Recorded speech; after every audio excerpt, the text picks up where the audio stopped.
जय हिंद। एक बार फिर से आप सभी का तहे दिल से हार्दिक स्वागत है। परवाह मत करो कि लोग क्या कहते हैं, तुम्हारे घर के खर्चे लोग नहीं तुम खुद उठाती हो। समझ के होंगे मेरे प्यारे भाई, जो आपके ऊपर जिम्मेदारी है वो आपके ऊपर ही रहेगी, ना कि कोई दूसरे के ऊपर जिम्मेदारी चली जाएगी। और जो आपका सपना है वो आपका सपना ही रहेगा। और जब सपना आपका है तो मेहनत भी आपको ही करनी पड़ेगी। इसीलिए मेरे प्यारे भाई पूरी जान पूरी शिद्दत के साथ लगे, सभी प्यारे भाई बहन पूरी शिद्दत के साथ लगे रहो। मैं तो आपके लिए पूरी जान लगा ही रहा हूँ, ठीक है। तो अब आइए बढ़ते हैं क्लास की तरफ। फर्स्ट क्वेश्चन आपके सामने रखते हैं। फर्स्ट क्वेश्चन आपके सामने है, एक माइक्रोमीटर किसके बराबर होता है। देखो मैं यहाँ पर बोल दूंगा, ठीक है।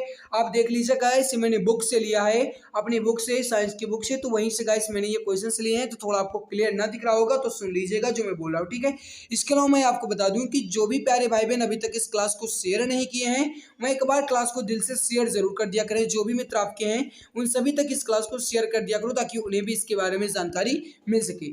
पहला क्वेश्चन क्या है कि एक माइक्रोमीटर किसके बराबर होता है। याद रखना मेरे प्यारे भाई, 10 की पावर -6 मीटर के बराबर होता है एक माइक्रोमीटर। सही आंसर क्या हो जाएगा यहाँ पर आपका, हो जाएगा ऑप्शन नंबर ए। जो भी मित्र ऑप्शन नंबर ए बता रहे हैं बिल्कुल करेक्ट आंसर यहाँ पर हो जाएगा। नेक्स्ट क्वेश्चन आपके सामने है कि विद्युत आवेश का एसआई इकाई मात्रक क्या है। कहने का मतलब यह है मेरे प्यारे भाई कि विद्युत आवेश का एसआई मात्रक क्या है। देखो मैंने आप सबको पहले ही बता दिया कि आज मैंने मात्रक से संबंधित क्वेश्चंस आपके लिए हैं। आपका एक एक टॉपिक हम क्लियर कर देंगे, बिल्कुल निश्चिंत रहिए, ठीक है। देखो विद्युत आवेश का एसआई मात्रक क्या होता है मेरे प्यारे भाई, आप सभी जानते हैं विद्युत आवेश का एसआई मात्रक क्या होता है, कूलाम होता है। सही आंसर क्या हो जाएगा यहाँ पर आपका ऑप्शन नंबर बी। जो भी मित्र यहाँ पर बता रहे हैं ऑप्शन नंबर बी बिल्कुल सही आंसर हो जाएगा। अगला है आपके सामने कि विस्थापन की एसआई इकाई क्या है। इसका आंसर आप सबको बताना है, क्या हो जाएगा। देखो मेरे प्यारे भाई क्वेश्चन क्या कह रहा है कि विस्थापन का एसआई मात्रक क्या होता है। इसका आंसर आप सबको बताना है, फटाफट दे दीजिए। करेक्ट आंसर क्या हो जाएगा बता दीजिए। इसका सही आंसर क्या हो जाएगा, विस्थापन का एसआई मात्रक। देखो विस्थापन का एसआई मात्रक क्या होता है मेरे प्यारे भाई, जो लंबाई का मात्रक होता है वही विस्थापन का भी एसआई मात्रक होता है। कहने का मतलब है विस्थापन का एसआई मात्रक क्या हो जाएगा यहाँ पर आपका मीटर। जो भी मित्र ऑप्शन नंबर ए बता रहे हैं मीटर, बिल्कुल परफेक्ट आंसर हो जाएगा, बिल्कुल करेक्ट हो जाएगा। ऑप्शन नंबर ए आपका बिल्कुल सही हो जाएगा।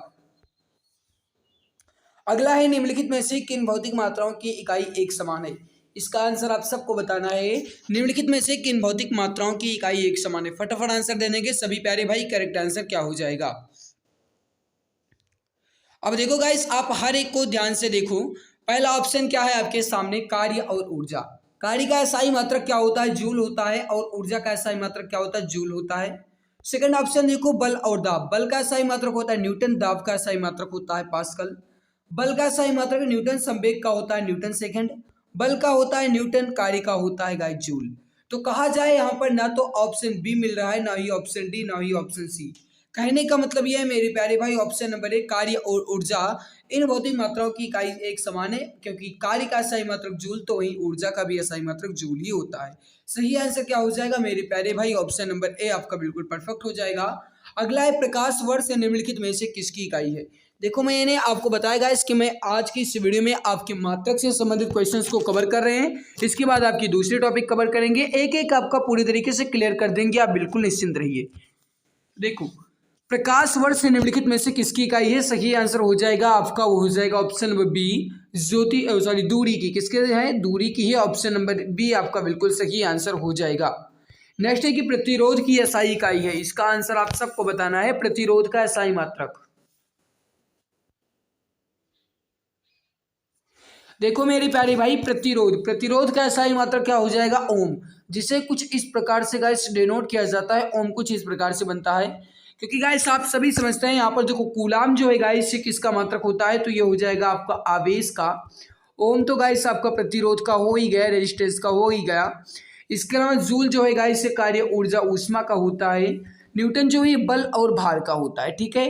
तो यहाँ पर सही आंसर क्या हो जाएगा, प्रतिरोध की एसआई आपसे कहा गया, तो ओम आपका यहाँ पे बिल्कुल सही होगा। जो भी मित्र ऑप्शन नंबर बी बता रहे हैं बिल्कुल परफेक्ट हो जाएगा। अगला है, एसआई प्रणाली में प्रतिबल की माप इकाई है। इसका आंसर आप सबको बताना है, करेक्ट आंसर क्या हो जाएगा, प्रतिबल का एसआई मात्रक क्या होता है।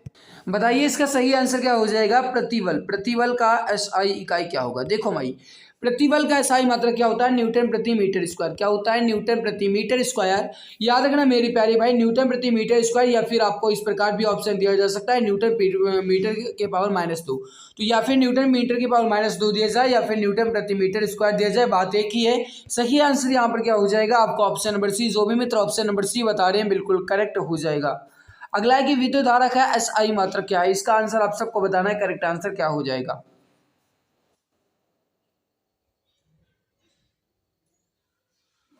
देखो, विद्युत धारा का एसआई मात्रक क्या होता है मेरे प्यारे भाई? एम्पियर। यहाँ पर आपका बिल्कुल सही होगा। गाइस, जो कूलाम है ये विद्युत आवेश का होता है, वाट जो है शक्ति का होता है, जूल जो है कार्य ऊर्जा उष्मा का होता है। सही आंसर क्या हो जाएगा यहाँ पर आपका? एम्पियर। जो भी मित्र यहाँ पर बता रहे हैं एम्पियर बिल्कुल करेक्ट हो जाएगा आपको ऑप्शन नंबर ए। अगला है कि शक्ति की इकाई को क्या कहा जाता है? मेरे प्यारे भाई, शक्ति की इकाई को आपसे कहा गया है, फटाफट आंसर दे दीजिए।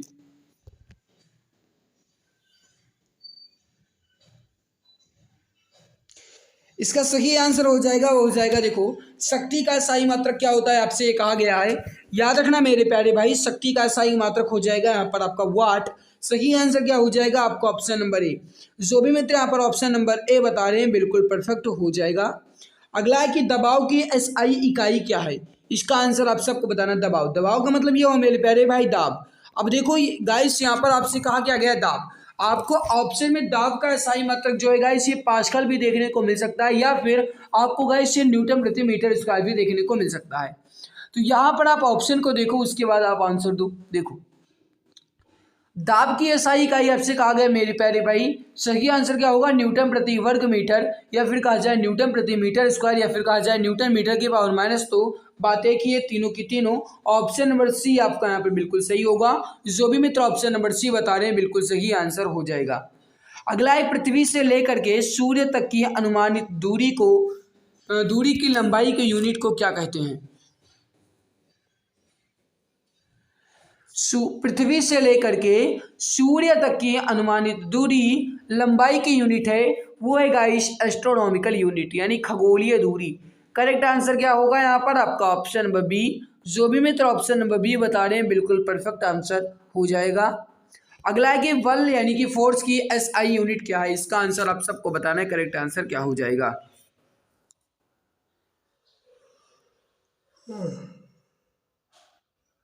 देखो, बल की एसआई इकाई क्या है मेरे प्यारे भाई? न्यूटन। सही आंसर क्या हो जाएगा यहाँ पर आपका? Option number B, newton.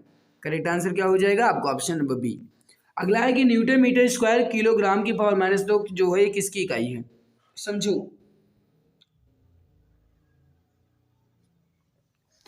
Newton metre square kilogram की पावर -2 ये जो है किसकी इकाई है? यह है गुरुत्वाकर्षण के सार्वभौमिक नियतांक की। करेक्ट आंसर क्या होगा यहाँ पर आपका? Option number D. नेक्स्ट है आपके सामने प्रतिरोधकता की एसआई इकाई क्या है? इसका आंसर आप सबको बताना है। प्रतिरोधकता की एसआई इकाई क्या है? फटाफट आंसर दे दीजिए, फटाफट। देखो, प्रतिरोधकता की एसआई इकाई क्या है मेरे प्यारे भाई? वह हो जाएगी आपकी ओम। जो भी मित्र यहाँ पर ऑप्शन नंबर ए बता रहे हैं ओम, बिल्कुल सही आंसर हो जाएगा यहाँ पर आपका। ऑप्शन नंबर ए जो है ये बिल्कुल परफेक्ट आंसर हो जाएगा। ए आंसर आपका बिल्कुल करेक्ट आंसर हो जाएगा। अगला आपके सामने है कि निम्न में से किन दो भौतिक राशियों की इकाई एक ही है? आप पहले ऑप्शन को देखो, उसके बाद आंसर दो। क्वेश्चन बहुत ही ज्यादा इंपॉर्टेंट है, समझने के बाद आंसर दीजिएगा। देखो, दाब और बल, पहले ऑप्शन देखो गाइस, दाब और बल। दाब का एसआई मात्रक पास्कल और बल का एसआई मात्रक न्यूटन, बिल्कुल भी नहीं मिल रहा। बल और उत्क्षेप बल ये गाइस दोनों बिल्कुल सही मिल रहे हैं, क्योंकि इन दोनों का एसआई मात्रक न्यूटन ही होता है। सही आंसर क्या होगा आपका? Option number B. जो भी मित्र यहाँ पर ऑप्शन बी बता रहे हैं बिल्कुल परफेक्ट हो जाएगा। अगला है कि मीटर सेकंड की पावर -2 निम्नलिखित में से किसकी एसआई इकाई है? या फिर कहा जाए मीटर प्रति सेकंड स्क्वायर, बात एक ही है मेरे प्यारे भाई। इसका सही आंसर क्या हो जाएगा? बताइए इसका सही आंसर क्या होगा? देखो, क्वेश्चन क्या कह रहा है कि मीटर सेकंड की पावर -2। मेरी प्यारी भाई, मीटर प्रति सेकंड स्क्वायर कहा जाए या फिर मीटर सेकंड की पावर -2, बात एक ही है। देखो गाइस, जो यहाँ पर एक्सीलरेशन दिया है, त्वरण दिया है, त्वरण का गाइस जो सूत्र होता है क्या होता है? वेग में परिवर्तन बटे समय। और गाइस आप सभी समझते हैं वेग में परिवर्तन बटे समय, वेग का एसआई मात्रक क्या होता है? दूरी और बटे समय। और फिर है कि वेग में परिवर्तन, वेग हो गया दूरी बटे समय, और वेग में परिवर्तन बटे समय यानी फिर से समय। तो मतलब दूरी बटे समय का स्क्वायर, दूरी का सही मात्रक क्या होता है मीटर, और समय स्क्वायर यानी सेकंड स्क्वायर, तो मीटर सेकंड स्क्वायर या फिर मीटर सेकंड के पावर माइनस, तो बात एक ही है। ऑप्शन नंबर डी आपका यहाँ पर बिल्कुल परफेक्ट होगा। अगला है कि एसआई इकाई न्यूटन है, कहने का मतलब है option A B C D में से किसकी एसआई इकाई न्यूटन है। फटाफट आंसर दे दीजिए, करेक्ट आंसर क्या हो जाएगा। जो भी मित्र अभी तक क्लास को लाइक नहीं किए हैं वो एक बार क्लास को दिल की गहराई से लाइक कर देंगे। जो चैनल पर पहली बार आए हैं वो चैनल को सब्सक्राइब कर लेंगे। इसके अलावा इस क्लास के बारे में अपने मित्र को भी सूचित कर देंगे ताकि उन्हें भी पता चल जाए कि 8 बजे उनकी साइंस की क्लासेस होती हैं। और गाइस आप चैनल की प्लेलिस्ट में जाकर के हर एक क्लास को क्रमानुसार देख सकते हैं। चैनल पर पहली बार आए तो चैनल को सब्सक्राइब जरूर कर लीजिएगा, ठीक है। बताइए इसका सही आंसर क्या होगा। तापमान क्या सही का है। देखो मेरे प्यारे भाई, तापमान, थोड़ा सा ऑप्शन देखने के बाद आंसर दो, करेक्ट आंसर क्या होगा समझो फिर आंसर दो।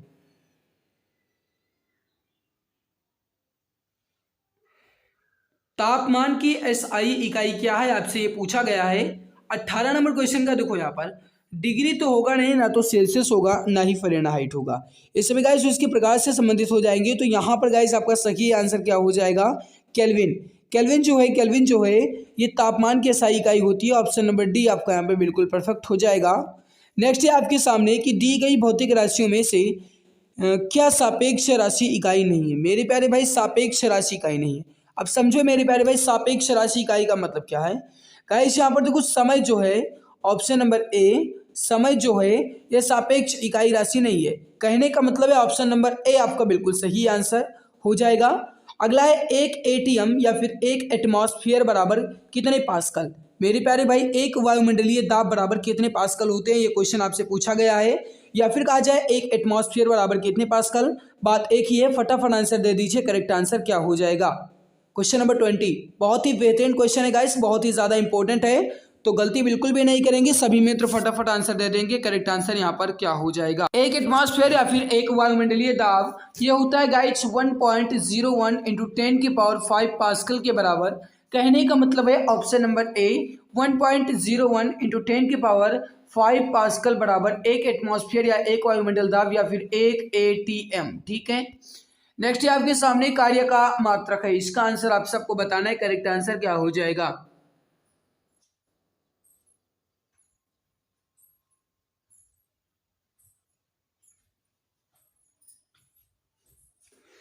देखो कार्य का स्थायी मात्रक आपसे कहा गया मेरे प्यारे भाई, याद रखना जूल यहाँ पर आपका बिल्कुल सही होगा। जूल जो है कार्य का स्थायी मात्रक होता है। वाट हो जाएगा आपका शक्ति, न्यूटन हो जाएगा गाइस आपका बल या फिर भार, और बल का गाइस जो सीजीएस पद्धति में मात्रक होता है डाइन। तो यहाँ पर सही आंसर क्या हो जाएगा आपका, वो हो जाएगा ऑप्शन नंबर डी जूल जो है गाइस ये कार्य का स्थायी मात्रक होता है। अगला आपके सामने है कि निम्नलिखित में से कौन मात्रक सुमेलित नहीं है। समझने की कोशिश करो और option A B C D को देखो कौन सा इसमें गलत लिखा गया है। इंपॉर्टेंट बहुत है, फटाफट आंसर दे देंगे। जो भी मित्र क्लास को लाइक नहीं किए हैं क्लास को एक बार दिल की गहराई से लाइक जरूर कर देंगे।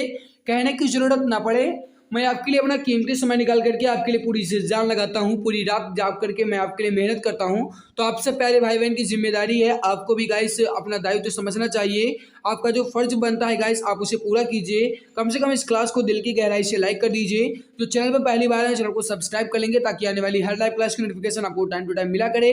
इसके अलावा गाइस आप इस क्लास के बारे में अपने मित्र को भी जानकारी दे दीजिए, उन्हें भी इस क्लास को शेयर कर दीजिए, ठीक है। देखो कौन सा मात्रक सुमेलित नहीं है। डेसिबल जो है ध्वनि प्रबलता की इकाई है, बात सही बिल्कुल सही लिखा गया है। अश्व शक्ति जो है शक्ति की इकाई है, हॉर्स पावर जो है शक्ति की इकाई 746 वाट के बराबर होती है, ये भी सही लिखा गया है। समुद्री मील जो है नौ संचालन में दूरी की इकाई, ये भी सही लिखा गया है। बट मेरे प्यारे भाई जो डॉप्सन है ये ऊष्मा की इकाई नहीं है। आप सभी समझते हैं कि डॉप्सन जो है गाइस ये ओजोन के घनत्व को मापने की इकाई है। ओजोन के घनत्व को डॉप्सन के द्वारा हम मापते हैं। तो यहाँ पर सुमेलित कौन सा नहीं है, ऑप्शन नंबर डी ही यहाँ पर सुमेलित नहीं है। ऑप्शन नंबर डी आपका यहाँ पर बिल्कुल परफेक्ट हो जाएगा। अगला है भार की एसआई इकाई क्या है। मेरे प्यारे भाई भार का एसआई मात्रक क्या होता है ये आपसे पूछा गया है, बहुत ज्यादा इंपॉर्टेंट है, फटाफट आंसर दो।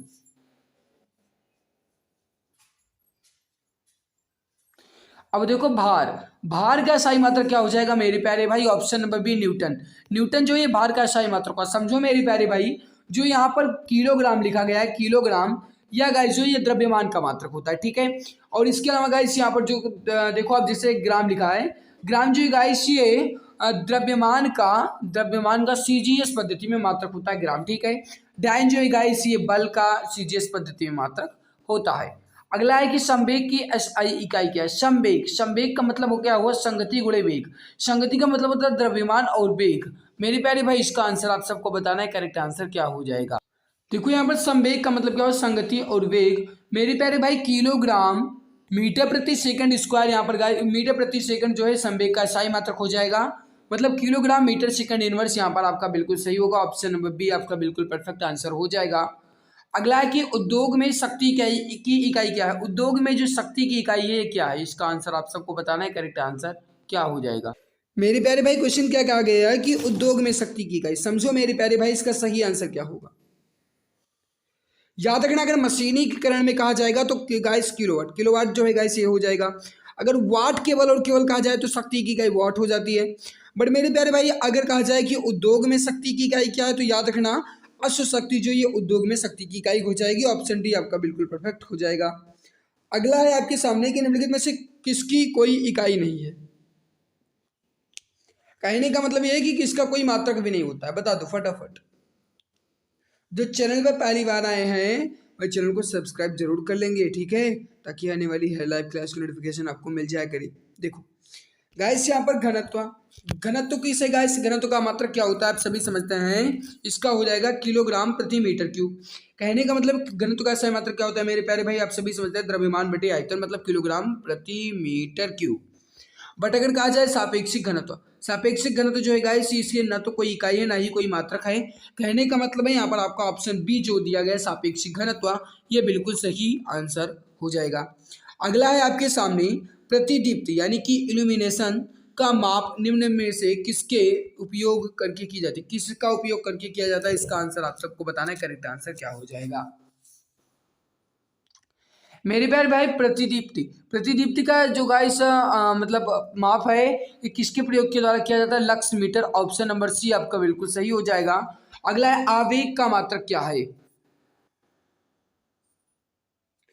देखो आवेग का मात्रक क्या हो जाता है मेरे प्यारे भाई, newton second. Option number C आपका बिल्कुल सही होगा, न्यूटन सेकंड बिल्कुल करेक्ट आंसर आपका हो जाएगा। अगला है कि निम्नलिखित में से किसकी इकाई ऊर्जा की इकाई के समान है, इसका आंसर आप सबको बताना है। ऊर्जा की इकाई के समान किसकी इकाई है।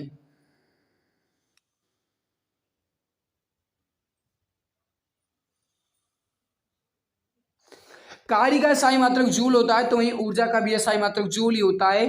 कहने का मतलब है ऑप्शन नंबर सी आपका बिल्कुल सही आंसर हो जाएगा। अगला है कि सूची फर्स्ट को सूची सेकंड से सुमेलित करके नीचे दिए गए कूट भाषा में सही विकल्प का चयन करें। मेरे प्यारे भाई इसमें आपको बताना है कि किसका क्या मात्रक होता है।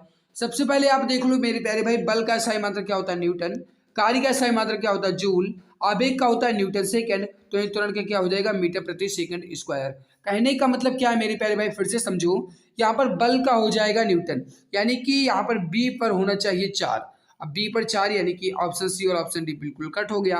फिर देखो मेरे प्यारे भाई, कार्य का एसआई मात्रक होता है जूल, यानी सी पर होना चाहिए 1, तो सी पर होना चाहिए 1, मतलब ऑप्शन नंबर ए ही आपका बिल्कुल सही हो जाएगा। जो भी मित्र ऑप्शन नंबर ए बता रहे हैं बिल्कुल परफेक्ट आंसर हो जाएगा। अगला है आपके सामने कि कोणीय विस्थापन का मात्रक है, इसका आंसर आप सबको बताना है, कोणीय विस्थापन का मात्रक क्या हो जाएगा। बहुत ही इंपॉर्टेंट क्वेश्चन है, फटाफट आंसर दीजिए।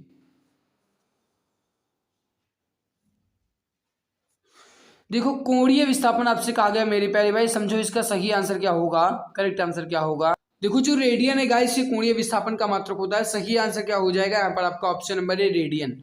अगला है आपके सामने एक पारसेक निम्नलिखित में से किसके बराबर होता है, इसका आंसर आप सबको बताना है। पारसेक जो है इसे दूरी मापने की इकाई होती है, पारसेक जो है दूरी मापने की सबसे बड़ी इकाई है।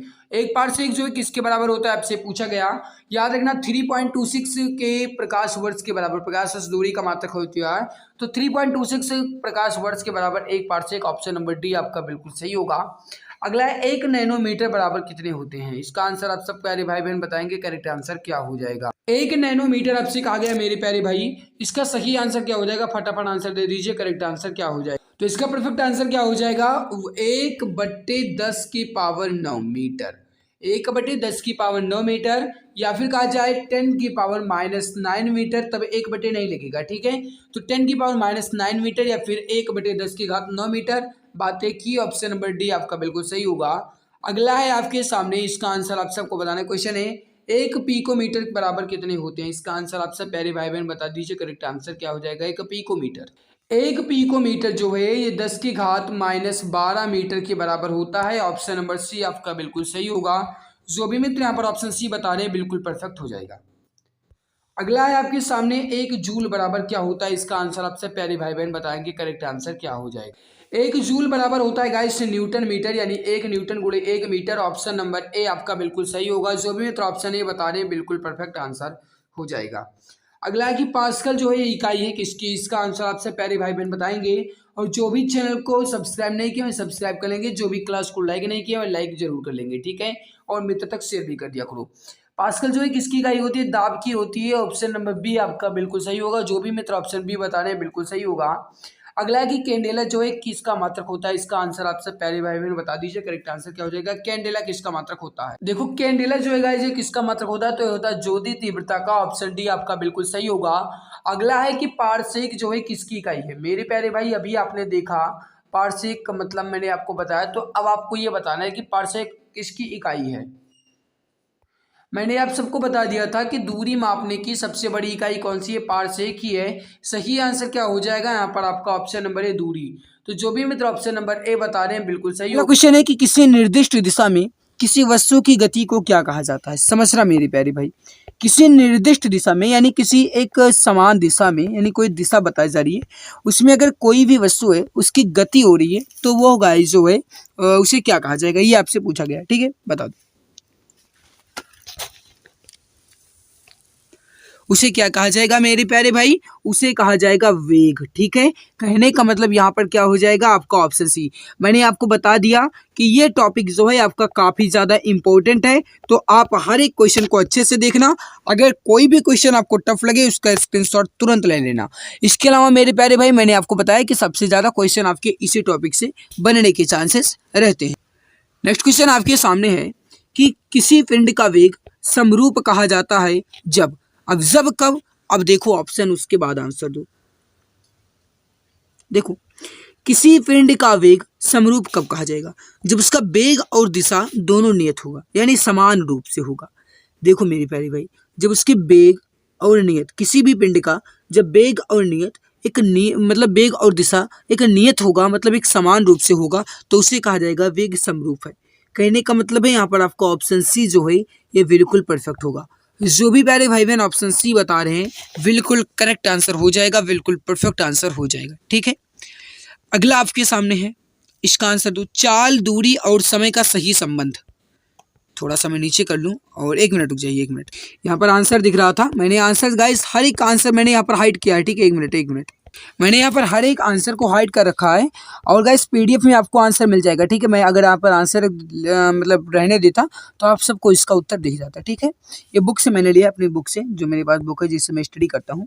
तो देखो चाल, दूरी और समय का सही संबंध। मेरे प्यारे भाई आप सभी जानते हैं चाल, दूरी और समय का संबंध क्या है।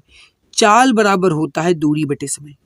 मैंने क्या कहा समझना मेरे प्यारे भाई, क्या कहा मैंने?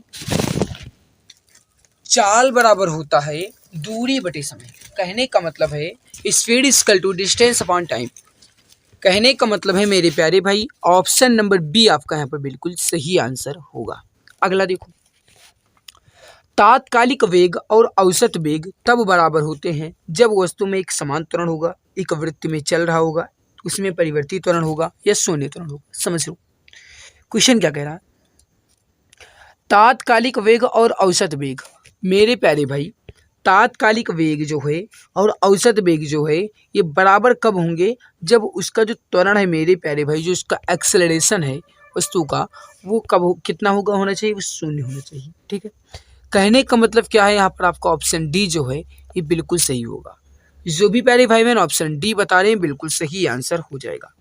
अगला है कि किसी पिंड का विस्थापन समय के समानुपाती पाया जाता है तो पिंड कैसा होगा?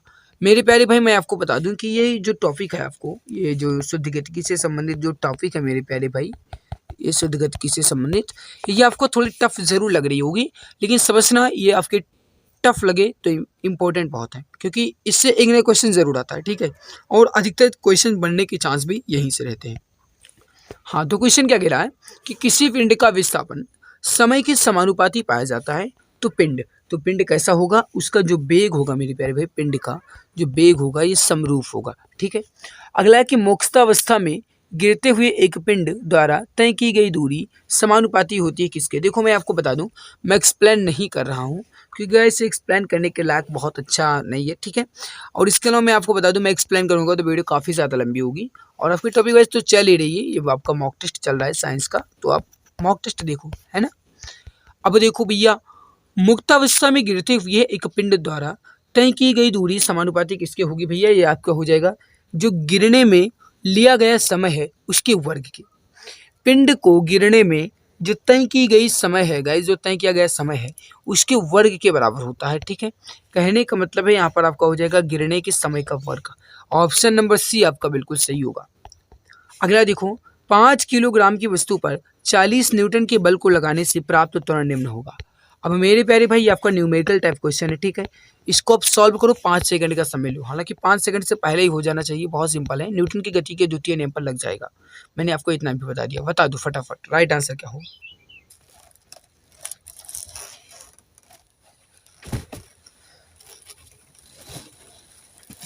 चलिए कुछ बच्चे तो यहाँ पर सही बता रहे हैं, समझो। 5 किलोग्राम यानी कि मास कितना दिया गया है, इसका द्रव्यमान कितना दिया गया है, 5 किलोग्राम। ठीक है। और 40 न्यूटन के बल यानी एफ बराबर दिया गया है मुझे 40 न्यूटन। मुझे निकालना क्या है, इसका त्वरण यानी ए। और आप सभी जानते हैं एफ इक्वल टू क्या होता है, एम ए। तो एफ मुझे दे दिया गया मेरे प्यारे भाई 40 बराबर, एम मुझे दे दिया गया 5 ए। अब मैं गाइस अगर ए बराबर निकालूंगा तो हो जाएगा 40/5 बराबर ए, यानी 5 वन जा 5, 5 जा 80, 5 8 जा 14। तो यहाँ पर सही आंसर क्या होगा, 40 का हो जाएगा, यानी 8 मीटर प्रति सेकंड स्क्वायर। कहने का मतलब क्या है, आपका ऑप्शन ए जो है ये बिल्कुल सही होगा। मेरे प्यारे भाई मीटर प्रति सेकंड स्क्वायर, ये आप जो इसका मात्रक है ये याद रखना। इसका कारण ये मैं इसलिए बता रहा हूँ मेरे प्यारे भाई, क्योंकि आपसे ये भी पूछा जा सकता है कि जो त्वरण का मात्रक होता है ये क्या होता है। तो याद रखना मीटर प्रति सेकंड स्क्वायर, क्योंकि त्वरण बराबर होता है वेग में परिवर्तन बटे समय। वेग बराबर होता है दूरी बटे समय, और बटे समय यानी दूरी हो जाएगा मीटर और समय का वर्ग यानी मीटर प्रति सेकंड स्क्वायर इसका मात्रक होता है त्वरण का। ठीक है भाई।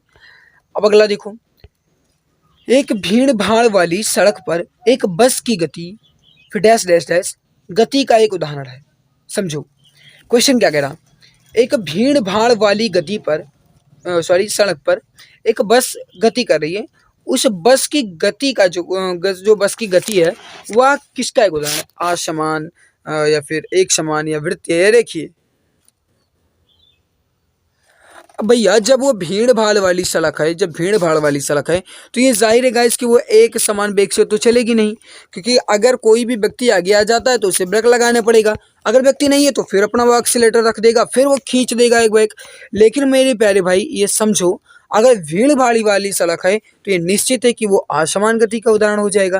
कहने का मतलब क्या है, आपको ऑप्शन ए जो है ना ये बिल्कुल परफेक्ट होगा, बिल्कुल करेक्ट आंसर हो जाएगा। अब अगला देखो, यदि वेग समय ग्राफ समय अक्ष के समांतर हो तो कैसा क्या होगा, ऑप्शन को देख करके बताओ। देखो क्या कह रहा, यदि वेग और समय ग्राफ जो वेग और समय ग्राफ जो है समय अक्ष के समांतर हो। ठीक है। इसका जो सही आंसर होगा मेरे प्यारे भाई, जो वस्तु का वेग होगा, वो जो वस्तु का गैस नियत वेग होगा ये चल रहा होगा, मतलब जो वस्तु है इससे नियत वेग से चलेगी। ठीक है। उसका वेग कैसा होगा, नियत होगा। वेग समय ग्राफ में अगर समय अक्ष के समांतर है तो सही आंसर क्या होगा यहाँ पर, आपका ऑप्शन ए बिल्कुल परफेक्ट होगा। ठीक है। मैंने आपको पहले ही बता दिया था टॉपिक आपको कठिन लग रही होगी, लेकिन बहुत ही इंपॉर्टेंट टॉपिक है। ठीक है। इसलिए मैं बहुत स्लो चल रहा हूँ गाइस, ताकि आपको अच्छे से समझ आ जाए। अगला देखो, नीचे दिए गए वेग समय ग्राफ का कौन सा भाग शून्य त्वरण को प्रदर्शित करता है।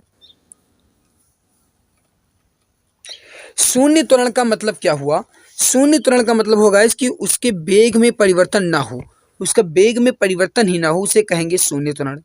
अब समझो मेरे प्यारे भाई, यहाँ पर जो v और c यहाँ पर दर्शाया गया, v और c आप समझना, जो v और c दिया गया गाइस इसमें शून्य त्वरण दिख रहा है ना, शून्य त्वरण दिख रहा है, मतलब इसके वेग में परिवर्तन नहीं हो रहा है। तो कहने का मतलब यह है कि v और c यहाँ पर गाइस जो है ये शून्य त्वरण को प्रदर्शित करता है। ऑप्शन बी आपका सही होगा। अगला देखो, गति का दूसरा समीकरण डैश डैश डैश और समय के बीच संबंध दर्शाता है। समझना मेरे प्यारे भाई, गति का दूसरा समीकरण होता क्या है, पहले आप ये सोचो। गति का दूसरा समीकरण क्या होता है, एस बराबर यू टी, यहाँ पर ये टी है, ठीक है, U T plus 1/2 A T square. ये होता है गति का दूसरा समीकरण। क्या होता है, एस बराबर U T plus 1/2 A T square. ये होता है इसका मतलब गति का दूसरा समीकरण। अब आप ये समझना मेरे प्यारे भाई, इसमें यस यानी कि इसका क्या हो जाएगा, स्थिति। और जो गति का दूसरा समीकरण ये स्थिति और समय के बीच के संबंध को दर्शाएगा। कहने का मतलब क्या है, यहाँ पर सही आंसर क्या होगा आपका, ऑप्शन नंबर डी, स्थिति और समय के बीच का संबंध रखता है, संबंध देता है। सही आंसर क्या होगा यहाँ पर आपका ऑप्शन डी बिल्कुल परफेक्ट होगा। अगला देखो, निम्न में से कौन सी मात्रा चाल के साथ इसकी गति निर्दिष्ट करती है। समझना, थोड़ा सा समझो फिर आपका आंसर फटाक से आ जाएगा।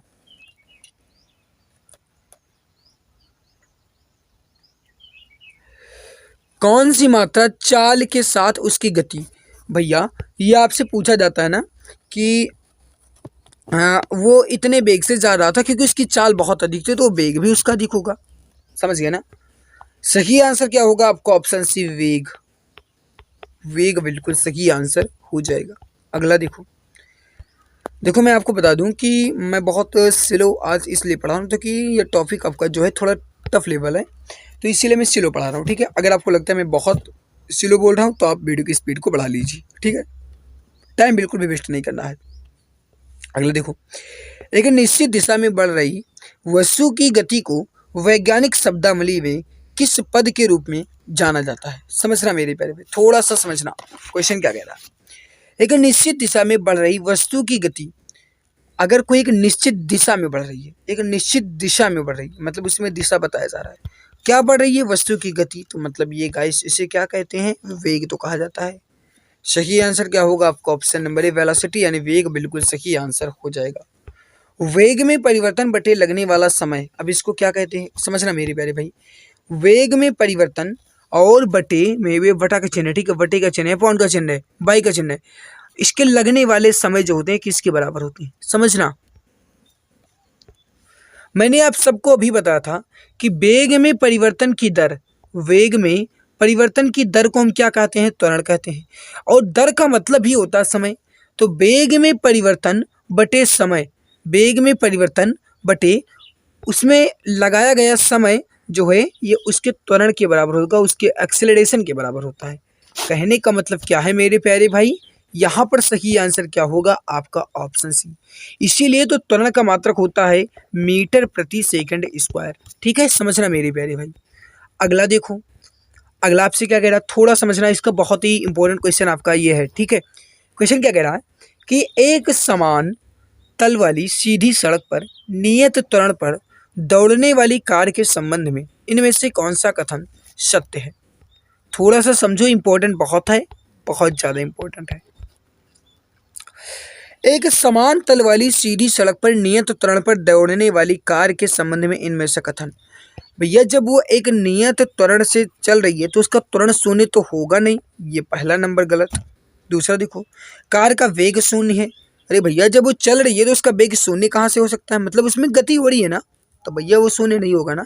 दूसरा देखो, कार का त्वरण निरंतर बदल रहा है, ये तो बिल्कुल गलत दिखा गया है। क्यों, क्योंकि जब पहले ही बता दिया गया है इसमें त्वरण कैसा है, नियत है, तो ये भी गलत है। कार का वेग निरंतर बदल रहा है, हाँ ये बिल्कुल सही लिखा गया, कार का वेग जो है ये बदल रहा है, ठीक है। वो त्वरण तो उसका समान है, ठीक है, लेकिन उसका वेग कैसा है भैया, ये बदल रहा है, ठीक है। सही आंसर क्या होगा आपका, ऑप्शन डी बिल्कुल परफेक्ट आंसर हो जाएगा।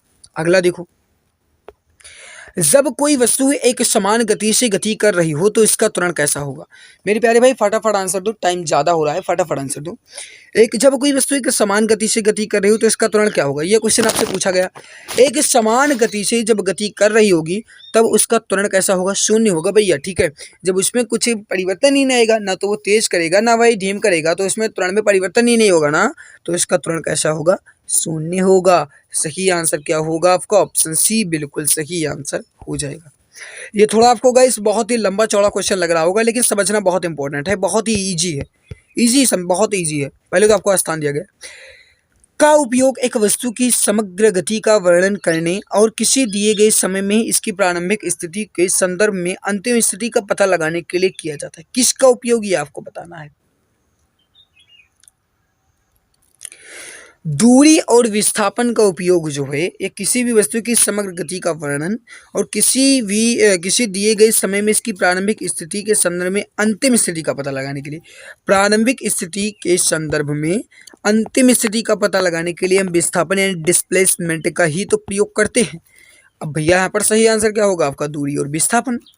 सही आंसर क्या होगा आपका, ऑप्शन नंबर सी बिल्कुल सही आंसर हो जाएगा। ये जाहिर है कि आज आपको बहुत ही स्लो क्लास लग रही होगी, मैं बहुत स्लो पढ़ा रहा हूँ। कारण है गाइस ये थोड़ा आपको टफ लेवल है, तो इसीलिए मैं धीरे धीरे पढ़ा रहा हूँ ताकि आपको अच्छे से समझ में आ जाए। वेग और समय का गुणनफल प्रदान करता है, क्या प्रदान करता है ये आपको बताना है। बता दूं, वेग और समय के गुणनफल को हम क्या कहते हैं, विस्थापन कहते हैं। सही आंसर क्या होगा आपका, ऑप्शन बी बिल्कुल सही होगा। यदि किसी वस्तु द्वारा तय की गई दूरी शून्य तो वस्तु का विस्थापन कितना होगा। समझना मेरे प्यारे भाई, कहने का मतलब क्या है, अगर वस्तु द्वारा तय की गई दूरी शून्य है तो विस्थापन कैसा होगा, शून्य होगा। याद रखना, अगर दूरी शून्य है तो विस्थापन शून्य होगा, लेकिन अगर विस्थापन शून्य है तो दूरी कुछ भी हो सकती है। समझना मेरे प्यारे भाई, ठीक है। यहाँ पर सही आंसर क्या होगा आपका, ऑप्शन बी। अगला देखो, एक वस्तु को ऊपर की ओर फेंका जाता है या 100 मीटर की ऊंचाई तक जाती है और फिर फेंकने वाले के पास वापस आ जाती है तो वस्तु का वास्तविक विस्थापन कैसा होगा, पूछा गया है।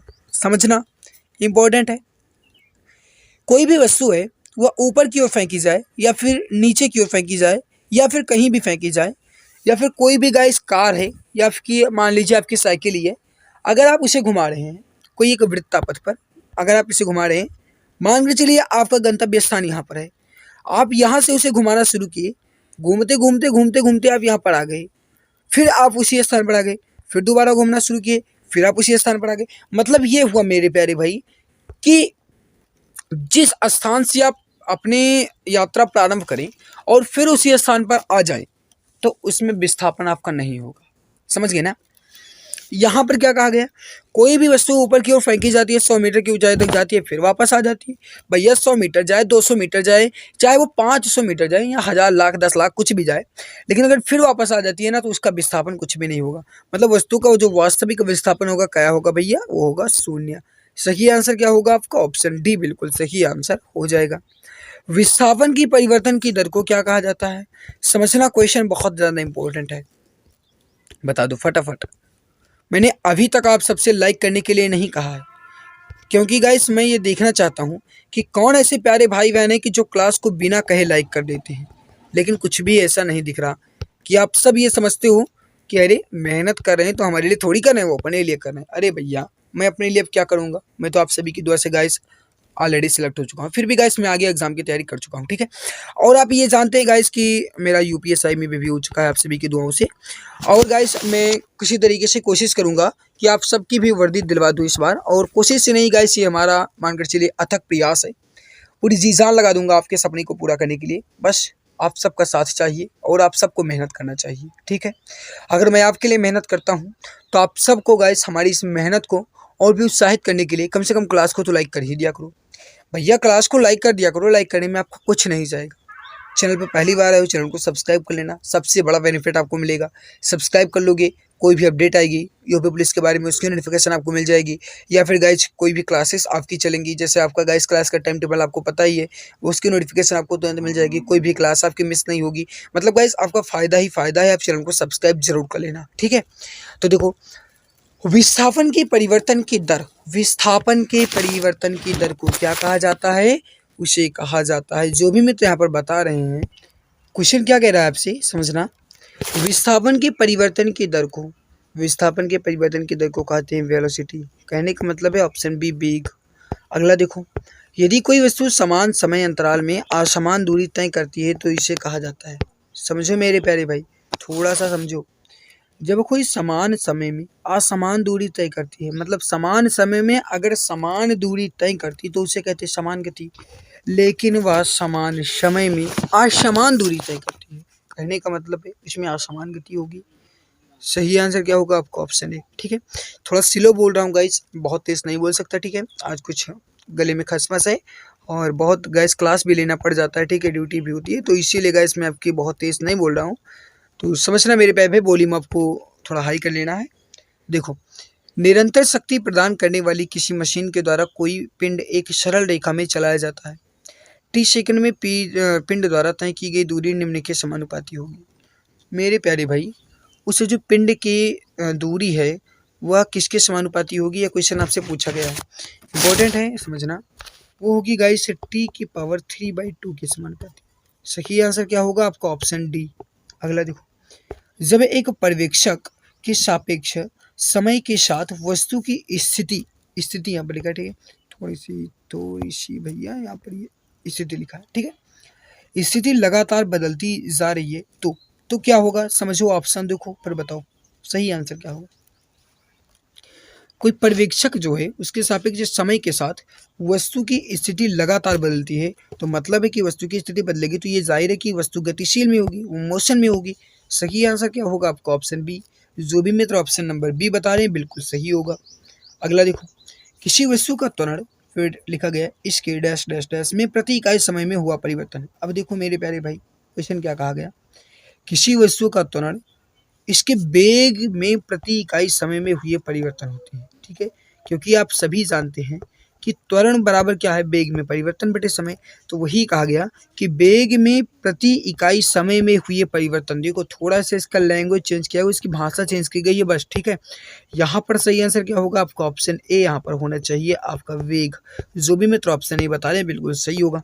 अगला देखो, निम्नलिखित में से कौन सी एक वेक्टर मात्रा, अब मेरे प्यारे भाई वेक्टर का मतलब ये हुआ कि इसमें कौन सी एक ऐसी सदिश राशि है भैया, आपको ये बताना है। ठीक है, थोड़ा इस प्रकार लिखना चाहिए, बता दो सही आंसर क्या। सदिश, वेक्टर का मतलब होता है सदिश और स्केलर का मतलब होता है अदिश। ठीक है, सदिश का मतलब ये हुआ कि जिसमें परिमाण के साथ साथ दिशा भी दी हो। अब समझो मेरे प्यारे भाई, आप सभी जानते हैं, मैंने आप सबको ट्रिक बता रखी है, विषुवत बल जो है ये सदिश राशि का ट्रिक है। विषुवत बल, वी मतलब वेग आपका हो जाएगा। सही आंसर क्या हो जाएगा आपका ऑप्शन नंबर डी। अधिकतर गाइस आप देखेंगे, अधिकतर, मैं अधिकतर की बात कर रहा हूँ, हालांकि मैं सभी की बात नहीं कर रहा हूँ, अधिकतर आप देखेंगे कि जिसमें आपको वाम मिल जाएगा वो आपकी लगभग लगभग सदिश राशि होगी। ठीक है, वो आपकी लगभग सदिश राशि ही होगी जिसमें आपको वाम मिल जाएगा। ठीक है, अगला देखो, फ्रेम के संदर्भ में जो समय का फंक्शन है, एक वस्तु की स्थिति में परिवर्तन की दर क्या है, उसका एक क्या कहा जाता है। अब समझो मेरे प्यारे भाई, थोड़ा सा वही कहा गया आपसे, एक वस्तु की स्थिति के परिवर्तन में जो दर है उसे क्या कहते हैं, वेग कहते हैं। ऑप्शन सी आपका बिल्कुल सही होगा।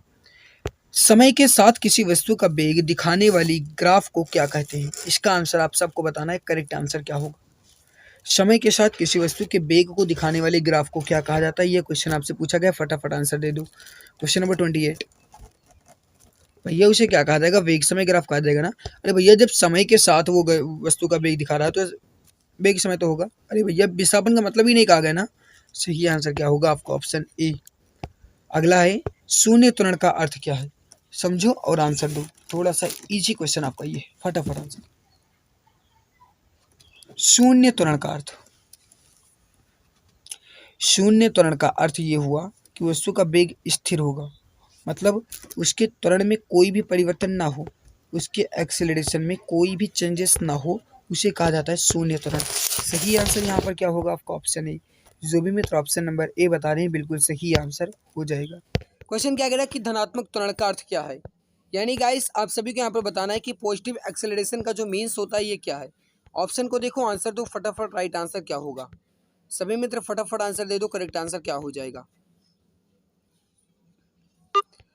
भैया धनात्मक त्वरण का अर्थ क्या है, जब वस्तु का वेग बढ़ेगा तो इसका त्वरण धनात्मक होगा ना। सही आंसर क्या हो जाएगा आपका ऑप्शन सी। जो भी मित्र ऑप्शन नंबर सी बता रहे हैं बिल्कुल सही आंसर हो जाएगा। अगला है कि गति का द्वितीय समीकरण क्या है। आप सभी जानते हैं कि गति का 3 समीकरण है गाइस, और जो गति का द्वितीय समीकरण में आपको इतना भी हिंट दे रहा हूँ कि जो गति का द्वितीय समीकरण है गाइस, ये स्थिति और समय के बीच संबंध को दर्शाता है। स्थिति और समय के बीच संबंध को दर्शाता है, उसे कहते हैं हम गति का द्वितीय समीकरण। वी स्क्वायर बराबर यू स्क्वायर धन 2 ए से गति का तृतीय समीकरण। v बराबर u प्लस ए टी गति का प्रथम समीकरण और s बराबर यू टी धन 1/2 ए टी स्क्वायर, s बराबर यू टी धन 1/2 ए टी स्क्वायर जो है मेरे प्यारे भाई ऑप्शन नंबर डी में जो लिखा गया है ये गति का द्वितीय समीकरण है। समझ लेना ऑप्शन नंबर डी जो है आपका यहाँ पर ये बिल्कुल परफेक्ट होगा। जो भी मित्र ऑप्शन डी बता रहे हैं बिल्कुल सही आंसर हो जाएगा। अगला है कि शून्य से स्वतंत्र रूप से गिरने वाली वस्तु में कैसे क्या होगा। ऑप्शन देख करके बताओ आंसर सही है क्या हो जाएगा। फटाफट आंसर दो, करेक्ट आंसर क्या होगा। देखो शून्य से स्वतंत्र रूप से गिरने वाली वस्तु आपसे कहा गया। समझना मेरे प्यारे भाई, अगर शून्य से स्वतंत्र रूप से गिर रही तो उसमें निश्चित है कि उसमें जो त्वरण होगा ये बिल्कुल बराबर होगा, यानी समान त्वरण होगा। सही आंसर क्या हो जाएगा आपका, ऑप्शन नंबर सी बिल्कुल सही होगा। मैंने आप सबको पहले ही बता दिया गाइस कि ये थोड़ा आपका टफ लेवल है, तो आपको जो भी क्वेश्चन कठिन लगे आप उसका स्क्रीनशॉट तुरंत ले लिया करो। अगला है, पहले तो आपको स्थान दिया गया, फिर कहा गया कि वह भौतिक राशि है जो कभी भी ऋणात्मक नहीं हो सकती। कहने का मतलब यह है मेरे प्यारे भाई, आपको यहाँ पर यह बताना है कि दूरी, बल, त्वरण, वेग, इन चारों में से कौन सी भौतिक राशि कभी भी ऋणात्मक नहीं हो सकती है। फटाफट आंसर दो। बल तो आपका ऋणात्मक हो ही सकता है, त्वरण भी आपका ऋणात्मक होगा और ऋणात्मक त्वरण को हम बंधन कहते हैं, आप सभी जानते हैं। वेग भी आपका ऋणात्मक त्वरण हो सकता है, लेकिन मेरे भैया दूरी जो है ये ऋणात्मक त्वरण नहीं हो सकती, सॉरी ऋणात्मक नहीं हो सकती। दूरी जो है ये ऋणात्मक बिल्कुल भी नहीं हो सकती। सही आंसर क्या हो जाएगा, ऑप्शन नंबर ए। डिस्टेंस जो है मेरे प्यारे भाई ये नेगेटिव कभी भी नहीं हो सकती, ठीक है। सही आंसर क्या होगा आपको, ऑप्शन नंबर ए। जो भी मित्र ऑप्शन ए बता रहे हैं बिल्कुल परफेक्ट हो जाएगा। अगला क्वेश्चन आपके सामने है कि किसी वाहन की गति माप यंत्र जो गाइस गति मापता है उसको क्या कहते हैं। मतलब गाइस जो गति है वो कौन सी गति होती है। किसी वाहन की गति माप यंत्र बताता है उसकी क्या, उसकी औसत चाल, तात्क्षणिक चाल, अधिकतम चाल या सुरक्षित चाल। यह क्वेश्चन आपसे पूछा गया, फटाफट आंसर दो। Question number 36। किसी भी वाहन की गति का जो माप यंत्र है गाइस वो उसकी तात्क्षणिक चाल को दर्शाता है। ऑप्शन नंबर बी आपका बिल्कुल सही होगा। जो भी मित्र ऑप्शन बी बता रहे हैं बिल्कुल सही आंसर आपका हो जाएगा। अगला कि एक समान त्वरण पर गति के समीकरण में कौन सा समीकरण सही है।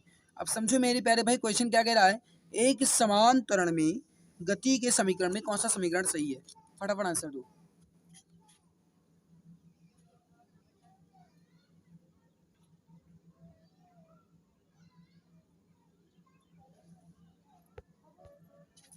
तो देखो मेरे प्यारे भाई, समान त्वरण पर गति के समीकरण में कौन सा समीकरण सही होगा। जो गति का प्रथम समीकरण है v बराबर u प्लस ए टी, ये गाइस समीकरण में ये जो समीकरण है ये समान त्वरण पर मतलब संबंधित होगा। सही आंसर क्या होगा आपका, ऑप्शन नंबर बी। जो भी मित्र ऑप्शन बी बता रहे हैं बिल्कुल सही होगा। अगला है कि किसी पिंड का वेग समरूप कहा जाएगा जब वह कैसा होगा। गाइस ये कल भी आपका क्वेश्चन आया हुआ था और लगभग सभी जानते भी होंगे। फटाफट आंसर दे दो, करेक्ट आंसर क्या हो जाएगा।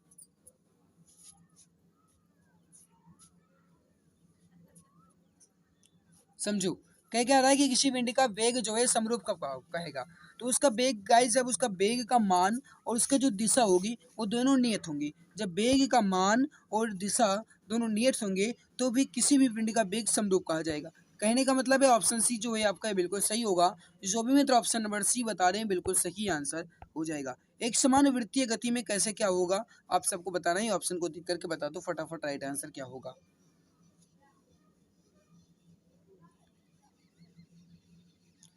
तो देखो क्या कह रहा है कि एक समान वृत्तीय गति मतलब सर्कुलर मोशन। मेरे प्यारे भाई जब चाल अचर और वेग चर होते हैं, समझना चाल अचर होगी और वेग चर होंगे, ये गाइस एक समान वृत्तीय गति में होता है। कहने का मतलब है ऑप्शन डी आपका बिल्कुल सही होगा, ठीक है। अगला क्वेश्चन क्या कह रहा है कि वेग v से चलती हुई कार का ड्राइवर ए दूरी पर अचानक सामने एक चौड़ी दीवार देखता है, उसे निम्नलिखित करना चाहिए। उसे क्या करना चाहिए। मतलब गाइस कोई कार है वो v वेग से चल रही है और उसमें कोई ड्राइवर ए बैठा हुआ है, ड्राइवर मतलब ए उसका नाम लिखा गया है, ठीक है। और वो दूरी पर मतलब गाइस अचानक कोई एक चौड़ी दीवार देखता है तो उसे क्या करना चाहिए। तेजी से ब्रेक लगाना चाहिए, तेजी से मोड़ लेना चाहिए, ए और बी दोनों, या फिर इनमें से कोई नहीं। ब्रेक भी लगाना चाहिए और मोड़ भी लेना चाहिए। सही आंसर क्या होगा आपका, ऑप्शन से नंबर सी, ठीक है। क्योंकि गाइस अगर वो तेजी से है यानी उसका वेग तेज है और वो ब्रेक लगाएगा मेरे प्यारे में, ब्रेक लगाएगा फिर भी वो किसी ना किसी तरीके से गाइस पहुंच ही जाएगा और दीवार से टकरा भी जाएगा, ठीक है। तो इसीलिए गाइस उसे दोबारा मोड़ भी लेना होगा, मोड़ेगा तो उसकी दिशा में परिवर्तन हो जाएगा जिससे वो दीवार से टकराने से बच जाएगा। ऑप्शन सी जो लिखा गया है ए एंड बी दोनों, ये दोनों उसको करना होगा। ऑप्शन नंबर सी आपका बिल्कुल सही होगा। अगला देखो, किसी पिंड का विस्थापन समय के समानुपाती पाया जाता है जब पिंड कैसा होगा। समझना मेरे प्यारे भाई, ये भी आपका इंपॉर्टेंट है। मैंने आप सबको पहले ही बता दिया था कि ये जो गाइस आपकी टॉपिक है शुद्धगत की, ये थोड़ी आपकी कठिन टॉपिक है, तो इसीलिए गाइस आप इसे अच्छे से समझना, और इससे क्वेश्चन बनने के चांस भी आपके ज़्यादा रहते हैं। ठीक है, किसी भी पिंड का विस्थापन जो है ये समय के समानुपाती पाया जाएगा जब उसका त्वरण जो है ये समरूप होगा, जब उसका एक्सेलरेशन जो है गाइस ये समरूप होगा। ऑप्शन बी जो है आपका बिल्कुल सही होगा। जो भी मित्र ऑप्शन बी बता रहे हैं बिल्कुल सही आंसर हो जाएगा। अगला देखो, निम्नलिखित समय सॉरी निम्नलिखित ग्राफ जो है ये क्या प्रदर्शित करता है। आपको नीचे ग्राफ दिख रहा होगा, इसमें आपको ये बताना है कि क्या प्रदर्शित हो रहा है। यहाँ पर आपको लिखा गया है वेग, वेग का मात्रक क्या होता है गाइस मीटर प्रति सेकंड, और समय लिखा गया है सेकंड। अब आपको ये बताना है कि जो ग्राफ आपको यहाँ पर दिखाई दे रहा है ये क्या प्रदर्शित कर रहा है। इंपॉर्टेंट बहुत है, फटाफट आंसर दे दो सभी, पहले करेक्ट आंसर क्या हो जाएगा।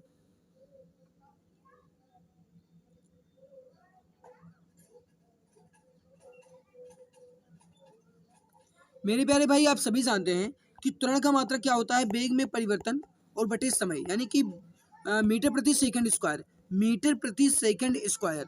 कहने का मतलब है इसमें एक समान त्वरण प्रदर्शित दिखाई दे रहा है। ऑप्शन नंबर ए आपका बिल्कुल सही होगा। जो भी मित्र ऑप्शन नंबर ए बता रहे हैं बिल्कुल सही होगा। जो भी मित्र ऑप्शन नंबर ए बता रहे हैं बिल्कुल करेक्ट आंसर आपका हो जाएगा। अगला है कि शून्य से स्वतंत्र रूप से गिरने वाली वस्तुओं की क्या होगा। आपको बताना है एक समान गति होती है, एक समान वेग से होती है, या समान त्वरण होता है, या समान बल होता है। फटाफट आंसर दो, करेक्ट आंसर क्या हो जाएगा। जो भी मित्र क्लास को लाइक नहीं किया, मैं क्लास को एक बार दिल की गहराई से लाइक जरूर कर देंगे। ठीक है, जो चैनल में पहली बार है मैं चैनल को सब्सक्राइब जरूर कर लेंगे। क्वेश्चन नंबर 46 का आंसर दो फटाफट, राइट आंसर क्या हो जाएगा। समान त्वरण होगा भैया, यहाँ पर सही आंसर क्या हो जाएगा आपका ऑप्शन सी। जो भी मित्र ऑप्शन नंबर सी बता रहे हैं बिल्कुल परफेक्ट आंसर आपका हो जाएगा। अगला देखो, यहाँ पर गाइस ये 47 नंबर लिखा है। ठीक है, टाइपिंग मिस्टेक है, यहाँ पर 47 है। एक वस्तु असमान वेग तथा समान त्वरण से गतिमान है तब उसमें कैसा क्या होगा। ऑप्शन को देख करके बताओ फटाफट, राइट आंसर क्या हो जाएगा। ऑप्शन को देखने के बाद आंसर आपका आएगा।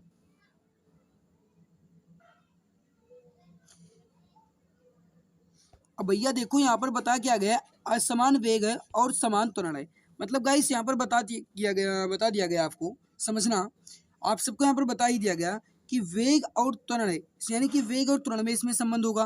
कहने का मतलब है मेरे प्यारे भाई त्वरण और त्वरण आप सभी जानते हैं समान त्वरण से गतिमान है, मतलब इसमें समय का गाइस कुछ मतलब है। समान त्वरण है मतलब समय से कुछ संबंध रखता है, और वेग दिया गया है तो मतलब वेग और समय जो गाइस वेग और समय है इसका ग्राफ जो है ये रेखीय होगा। ठीक है, रेखीय होगा, समझना। ऑप्शन सी जो है आपका बिल्कुल सही होगा। जो भी मित्र ऑप्शन नंबर सी बता रहे हैं बिल्कुल सही आंसर हो जाएगा। अगला देखो, पिंड का वेग जो है पिंड का जो त्वरण है ये प्रदर्शित करता है। अब समझना मेरे प्यारे भाई, पिंड का त्वरण जो है ये क्या प्रदर्शित करेगा। D upon D T, D two S upon D T square, D V upon D S, या फिर इनमें से कोई नहीं। फटाफट आंसर दे दो सभी, पहले करेक्ट आंसर क्या हो जाएगा। ये क्वेश्चन नंबर 48 लिखा गया है। ठीक है, यहाँ पर गाइस थोड़ी टाइपिंग मिस्टेक हो गई है, यहाँ पर देख लो 49 फिर आ गया है। फटाफट आंसर दे दो 48। D two S upon D T square हो जाएगा मेरे प्यारे भाई, ऑप्शन नंबर बी आपका बिल्कुल सही होगा। अगला देखो, क्वेश्चन क्या कह रहा है कि एक कण एक समान वेग से गतिमान है, कण की गति के संबंध में निम्न में से कौन सा कथन सत्य है। मैं आप सबको बता दूं मेरे प्यारे भाई, मैं एक्सप्लेन बिल्कुल भी नहीं कर रहा हूँ। ठीक है, फटाफट गाइस आपके क्वेश्चंस को कवर करवा रहा हूँ, आज समय भी हमारे पास नहीं है। तो देखो क्वेश्चन क्या कह रहा है कि एक कण एक समान वेग से गतिमान है, मतलब कण जो है गाइस वो एक समान वेग से गतिमान है, उसमें एक समान वेग से गति हो रही है। कण की गति के संबंध में कौन सा कथन सत्य है आपसे पूछा गया है। पहला ऑप्शन देखो, इसकी चाल शून्य है। भैया जब वो समान वेग से गतिमान है तो उसकी चाल शून्य कहाँ से हो जाएगी, पहला गलत। इसका त्वरण शून्य, हाँ ये त्वरण बिल्कुल सही, ऑप्शन बी बिल्कुल सही लिखा गया। ऐसा इसलिए क्योंकि आप सभी समझते हैं कि कण जब समान वेग से गतिमान है तो मतलब इसके वेग में कुछ भी परिवर्तन नहीं हो रहा है, मतलब ना तो वो तेज हो रहा है ना ही वो धीमे हो रहा है, मतलब एक समान वेग से चल रहा है। तो इसमें निश्चित एक उसका जो एक्सेलरेशन होगा मेरे प्यारे भाई वो शून्य होगा, जीरो होगा। ऑप्शन नंबर बी जो लिखा गया है बिल्कुल सत्य है, इसका जो त्वरण है ये शून्य होगा। और तीसरा ऑप्शन देख लो, इसका त्वरण जो है ये वेग के विपरीत दिशा में, इसमें कुछ तो इससे समझ में दिया ही नहीं गया, ये भी गलत है। इसकी चाल परिवर्तनीय हो सकती है, भैया चाल का मतलब ही नहीं है, जब वेग यहाँ पर बताया गया वेग मतलब समान वेग से गतिमान है कण, तो मतलब क्या क्या ऑप्शन यहाँ पर सही होगा, ऑप्शन नंबर बी ही आपका बिल्कुल राइट होगा। अगला देखो क्या कह रहा है, एक समान वेग से चलती किसी वस्तु का त्वरण कैसा होगा। समझना मेरे प्यारे भाई, क्वेश्चन क्या कह रहा है, एक समान वेग से चलती किसी वस्तु का त्वरण कैसा होगा। जब एक समान वेग से चल रही है कोई भी वस्तु तो उसका त्वरण शून्य होगा, बिल्कुल पहले वाले क्वेश्चन की तरह है। जैसे आपने यहाँ पर देखा गाइस क्या क्या रहा क्या कह रहा था कि एक कण एक समान वेग से गतिमान है, तो आपने बताया इसका त्वरण शून्य है, तो वही बताया गया एक समान वेग से चलती किसी वस्तु का त्वरण, मतलब उसमें कुछ भी परिवर्तन नहीं हो रहा है भैया, यहाँ पर शून्य ही होगा, तो आपका सही आंसर ऑप्शन नंबर डी आपका बिल्कुल सही होगा। अगला है कि मंदता का अर्थ क्या है। मंदता, मंदता यहाँ पर गाइस या फिर अगर कहा जाए मंदन, मंदता या मंदन एक ही बात है, ठीक है। ऋणात्मक त्वरण मेरे प्यारे भाई, नेगेटिव एक्सीलरेशन या फिर ऋणात्मक त्वरण को मंदन कहा जाता है। ऑप्शन ए जो है आपका बिल्कुल सही होगा। जो भी मित्र ऑप्शन नंबर ए बता रहे हैं बिल्कुल परफेक्ट आंसर हो जाएगा, बिल्कुल करेक्ट हो जाएगा। अगला है कि किसी वस्तु का वेग व्यतीत हुए समय के समानुपाती होता है, तो वस्तु की कैसी होगी। आपसे पूछा गया, ऑप्शन को देकर के आंसर बताओ फटाफट, राइट आंसर क्या होगा। किसी वस्तु का वेग व्यतीत हुए समय के समानुपाती होगा, तो वस्तु में एक समान त्वरण होगा। ऑप्शन नंबर बी आपका बिल्कुल सही होगा। जो भी मित्र ऑप्शन बी बता रहे हैं बिल्कुल सही होगा। अगला है, पहले आपको स्थान दिया गया है, फिर कहा गया है एक वस्तु की प्रति इकाई समय में वेग में परिवर्तन की माप है। समझना मेरे प्यारे भाई, क्या कह रहा है कि वस्तु की प्रति इकाई और समय में वेग की परिवर्तन के माप है, या फिर कहा जाए मेरे प्यारे भाई कि वेग में परिवर्तन की दर, वेग में परिवर्तन की दर या फिर वेग में परिवर्तन बटे समय। बात एक ही है, वेग में परिवर्तन बटे समय, या फिर कहा जाए गाइस मीटर प्रति सेकंड स्क्वायर किसका मात्रक है। सभी गाइस बात एक ही है, सभी का सभी गाइस मैंने आपको बताया सब कुछ सेम ही है। ऑप्शन सी आपका यहाँ पर सही होगा, त्वरण बिल्कुल सही होगा। अगला देखो, एक साइकिल स्थिर त्वरण से चलायमान है, पीछे के पहिए पर घर्षण बल कैसा लगेगा। समझना, एक साइकिल स्थिर त्वरण से चलायमान है, तो पीछे के पहिए पर घर्षण बल कैसे लगेगा भैया, पश्चिम दिशा में ही लगेगा, पीछे दिशा में ही लगेगा। ऑप्शन सी आपका बिल्कुल सही होगा। जो भी मित्र ऑप्शन सी बता रहे हैं बिल्कुल करेक्ट आंसर आपका यहाँ पर हो जाएगा। बहुत तेजी से आज हम चल रहे हैं गाइस, लगभग 15-16 मिनट में आपकी क्लास खत्म कर देंगे, ठीक है। अगला क्वेश्चन देखो, यदि वेग समय ग्राफ समय अक्ष के समांतर हो तो गति कैसी होगी। अब भैया देखो क्वेश्चन क्या कह रहा है, समझना मेरे प्यारे भाई, वेग समय ग्राफ समय अक्ष के समांतर हो, जब समांतर है तो मतलब उसमें एक समान रूप से गति होगी। ऑप्शन ए आपका बिल्कुल सही होगा, ठीक है। अगला देखो, समान त्रिज्या की एक लोहे की गेंद व लकड़ी की गेंद को निर्वात में h ऊंचाई से गिराया जाता है, दोनों को पृथ्वी तक पहुंचने में लगा समय कैसा होगा। थोड़ा लंबा क्वेश्चन है, समझना फिर आंसर देना। क्या कह रहा है कि समान त्रिज्या की एक लोहे की गेंद और एक लकड़ी की गेंद को निर्वात में h ऊंचाई से गिराया जाता है, तो दोनों पृथ्वी तक पहुंचने में कितना समय लगेगा। बिल्कुल समान समय लगेगा। सही आंसर क्या होगा आपका ऑप्शन नंबर बी। जो भी मित्र ऑप्शन बी बता रहे हैं बिल्कुल सही हो जाएगा। अगला क्वेश्चन आपसे कह रहा है कि एक समान त्वरित गति के लिए वेग समय ग्राफ कैसा होगा। फटाफट आंसर दे दो इसका। समान त्वरित गति के लिए वेग समय ग्राफ कैसा होगा, एक सरल रेखा होगा। सही आंसर होगा आपका ऑप्शन नंबर ए। इस क्लास की पीडीएफ कहाँ मिलेगी, अगर आपसे पूछा जाता है गाइस तो आप याद रखना एग्जाम गुरुजी बाय रिविजन पे मिल जाएगी, ठीक है। आप टेलीग्राम पर जाकर के देख लीजिएगा। क्वेश्चन क्या कह रहा है कि किसी मनुष्य का भार पृथ्वी पर यदि 600 न्यूटन है, तो जो उसका चंद्रमा पर भार होगा वह कितना होगा। समझना मेरे प्यारे भाई, कोई मनुष्य है और उसका भार जो है वह पृथ्वी पर 600 न्यूटन है। आप सभी जानते हैं कि भार का जो एसआई मात्रक होता है वह न्यूटन होता है, और उसका जो भार है वह पृथ्वी पर कितना है, 600 न्यूटन है, और चंद्रमा पर उसका भार कितना हो जाएगा। मेरे प्यारे भाई आप सभी जानते हैं कि पृथ्वी पर भार जो होता है वह चंद्रमा पर भार हो जाता है 1/6, यानी कि उसके छठे भाग हो जाते हैं। यानी आप 600 न्यूटन को 6 से भाग दे दीजिए, जितना हो जाएगा वही आपका आंसर आ जाएगा, मतलब 100 न्यूटन यहाँ पर आपका बिल्कुल सही होगा। तो जो भी प्यारे भाई बहन यहाँ पर बता रहे हैं ऑप्शन नंबर डी कि 100 न्यूटन बिल्कुल परफेक्ट होगा, बिल्कुल करेक्ट आंसर यहाँ पर आपका हो जाएगा। अगला क्वेश्चन है कि मानव शरीर का भार जो है ये कहाँ पर अधिकतम होगा। पहला ऑप्शन देखो, ध्रुवों पर अधिकतम, विषुवत रेखा पर अधिकतम, पृथ्वी के सतह पर, या फिर सब जगह एक समान, या फिर मैदानी भागों की अपेक्षा पर्वतों पर अधिकतम। मेरे प्यारे भाई इसका आंसर आप दीजिए, मानव शरीर का भार कैसा होता है। समझने की कोशिश करना इंपॉर्टेंट बहुत है ये भी।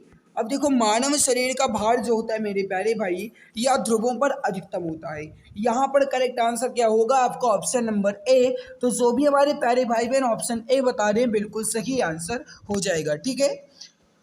अगला देखो क्वेश्चन क्या कह रहा है कि सार्वत्रिक गुरुत्वीय स्थिरांक यानी कि जी का मान निम्नलिखित में से कौन सा है। इसका आंसर आप सभी बताएंगे क्या हो जाएगा। मेरे प्यारे भाई इंपॉर्टेंट है, ये भी बहुत ही इंपॉर्टेंट है, फटाफट आंसर दे दीजिए। करेक्ट आंसर क्या हो जाएगा। देखो सार्वत्रिक गुरुत्वीय स्थिरांक जी का मान जो होता है मेरे प्यारे भाई, यह होगा आपका 6.673 इंटू 10⁻11। 6.673 इंटू 10⁻11। यहाँ पर आपका ऑप्शन भी बिल्कुल सही होगा मेरे प्यारे भाई। ये 9.8 जो लिखा गया है ये गुरुत्वाकर्षण का मान होता है, आप सभी जानते हैं। ये वाला जी का मान है, यानी कि जो स्मॉल जी होता है इसका मान होता है, ठीक है, याद रखना है मेरे प्यारे भाई। अगला देखो कि तुल्यकालिक उपग्रह के परिक्रमण की अवधि जो होती है ये कितनी होती है, ये भी आपका इंपॉर्टेंट है, फटाफट आंसर देंगे सभी प्यारे भाई। करेक्ट आंसर क्या हो जाएगा? जो भी मित्र क्लास को लाइक नहीं किए हैं वो एक बार क्लास को दिल की गहराई से लाइक जरूर कर देंगे, और जो चैनल पर पहली बार विजिट कर रहे हैं वे चैनल को सब्सक्राइब जरूर कर लेंगे, ठीक है, तो सब्सक्राइब जरूर कर लेना। जो भी प्यारे भाई बहन चैनल पर पहली बार आए हैं वे चैनल को सब्सक्राइब कर लेंगे, और जो क्लास को लाइक नहीं किए हैं वो एक बार क्लास को दिल की गहराई से लाइक कर देंगे। तो देखो तुल्यकालिक उपग्रह के परिक्रमण की जो अवधि होती है ये कितनी होती है मेरे प्यारे भाई, इसका सही आंसर हो जाएगा, वो हो जाएगा 24 घंटे। यहाँ पर सही आंसर क्या होगा आपका? ऑप्शन सी बिल्कुल परफेक्ट हो जाएगा।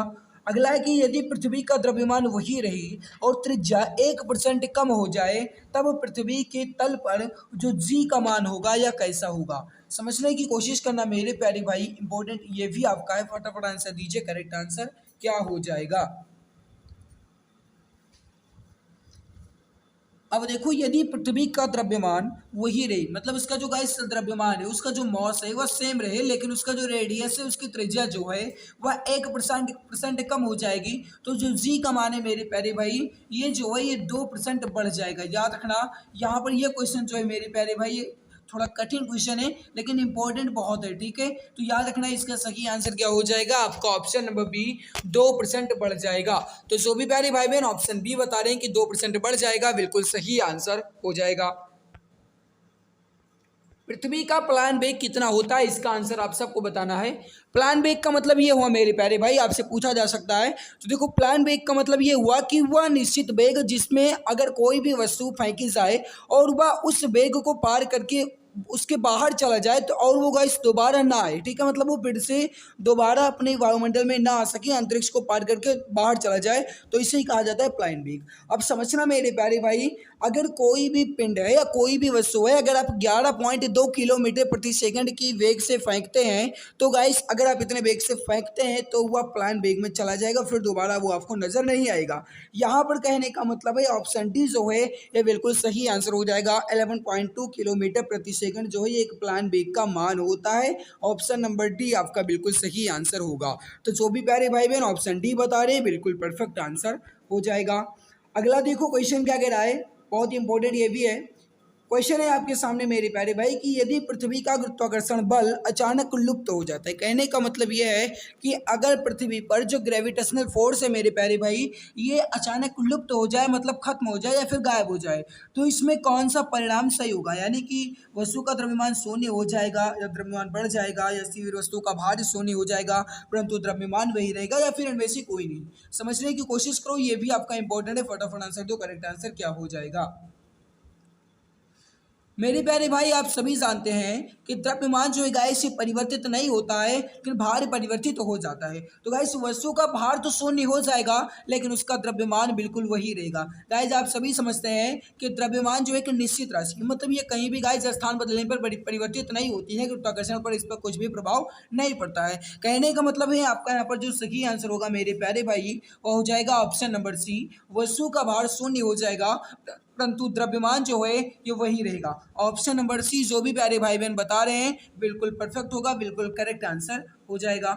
अगला क्वेश्चन बहुत इंपॉर्टेंट क्वेश्चन है, ये भी है। क्वेश्चन क्या कह रहा है कि भारहीनता होती है, मेरे प्यारे भाई इसका आंसर आप सब दो। और अगर आपने अभी तक क्लास को लाइक नहीं किया है तो सभी प्यारे भाई बहन क्लास को दिल की गहराई से लाइक जरूर कर दो।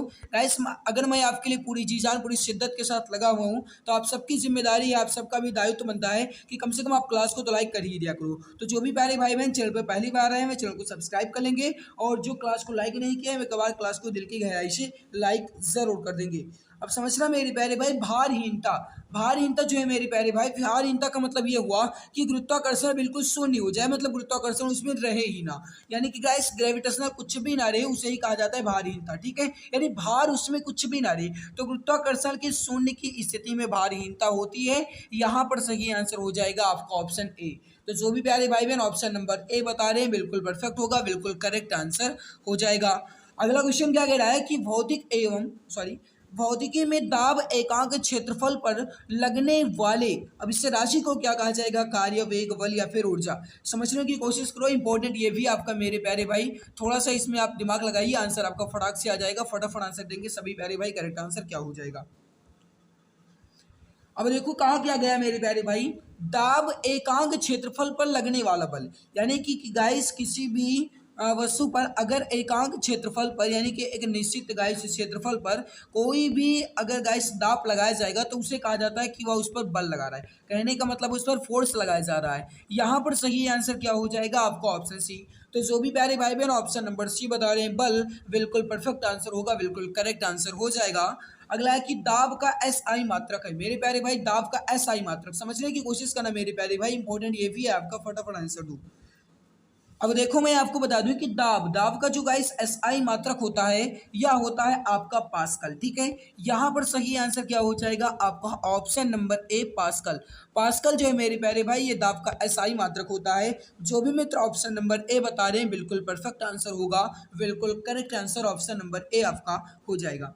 अगला क्वेश्चन है गाइस, ये थोड़ा आपका न्यूमेरिकल बेस्ड क्वेश्चन है, देख समझ लो क्वेश्चन क्या कह रहा है कि यदि एक वर्गाकार बॉक्स जिसकी भुजा की लंबाई 1 मीटर है उस पर 10 न्यूटन बल लगाया जाता है तो बॉक्स पर दाब क्या होगा, दाब क्या होगा मेरे प्यारे भाई, इसका आंसर आप सबको बताना है, करेक्ट आंसर क्या हो जाएगा।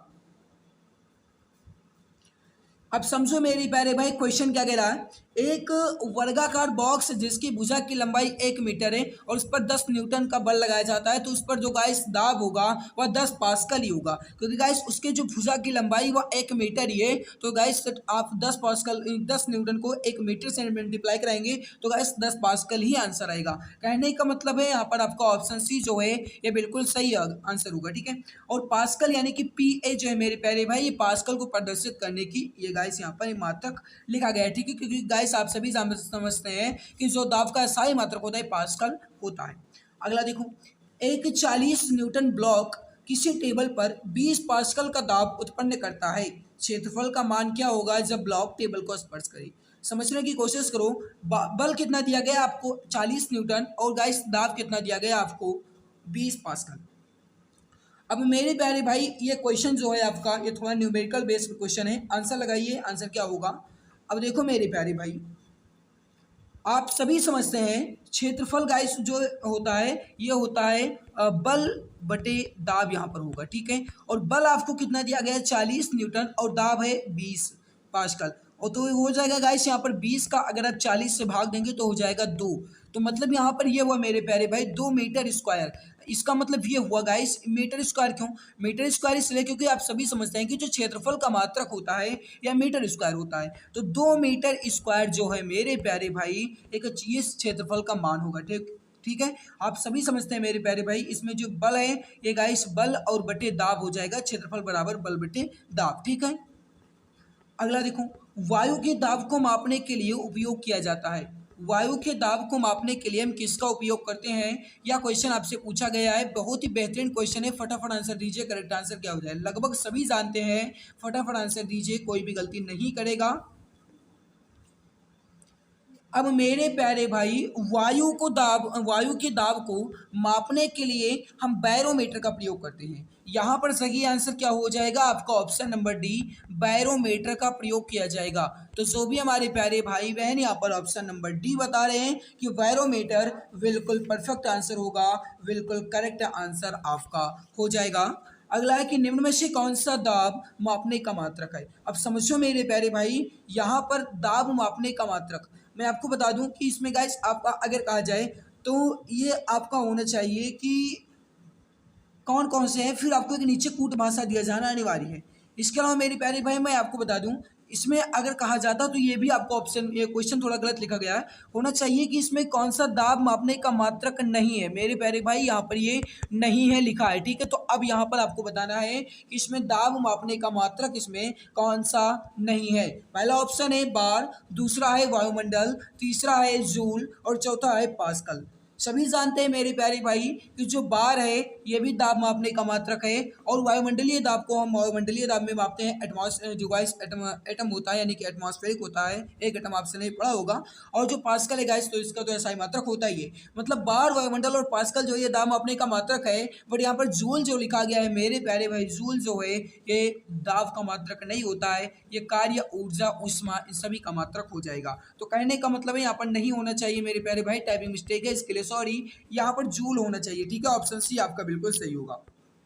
अगला देखो, 15 बार बराबर कितने पास्कल। मेरे प्यारे भाई 15 बार बराबर कितने पास्कल होगा, ये क्वेश्चन आपसे पूछ रहा है। बेहतरीन क्वेश्चन है, इसका भी आंसर दे दीजिए आप सभी प्यारे भाई। करेक्ट आंसर क्या हो जाएगा।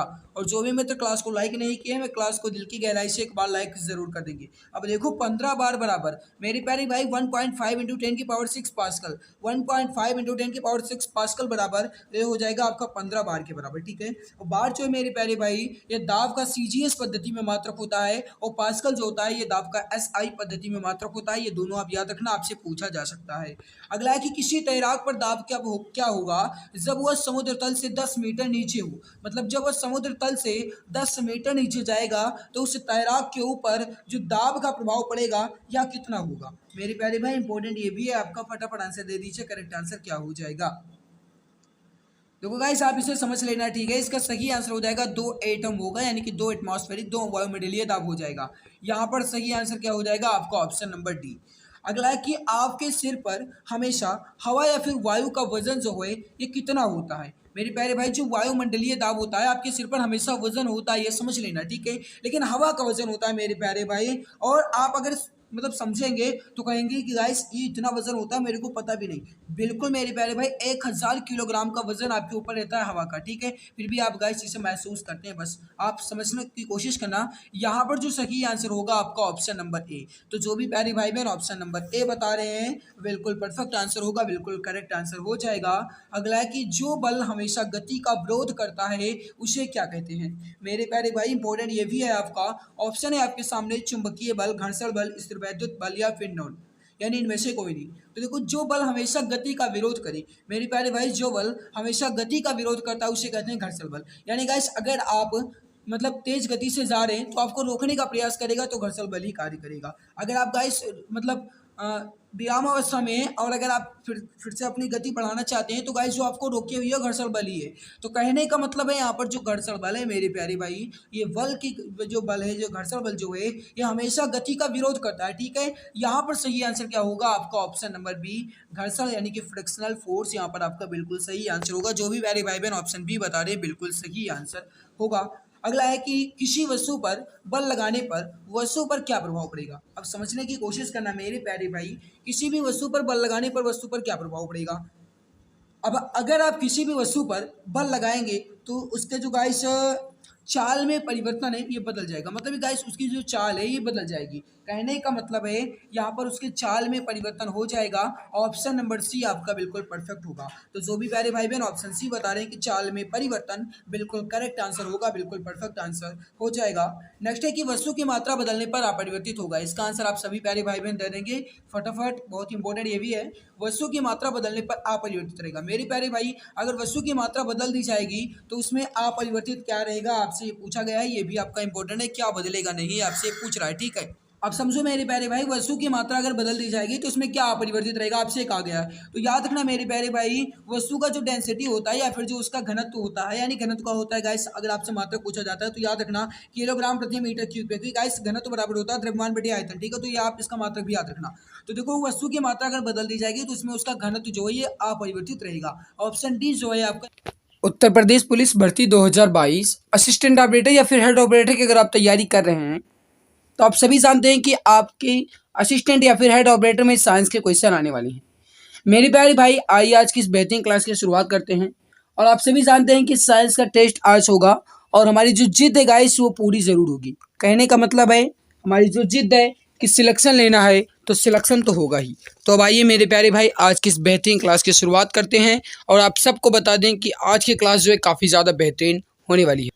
अपने हौसले बुलंद कर, मंजिल तेरे बहुत करीब है, बस आगे बढ़ता जा, ये मंजिल ही तेरा नसीब है।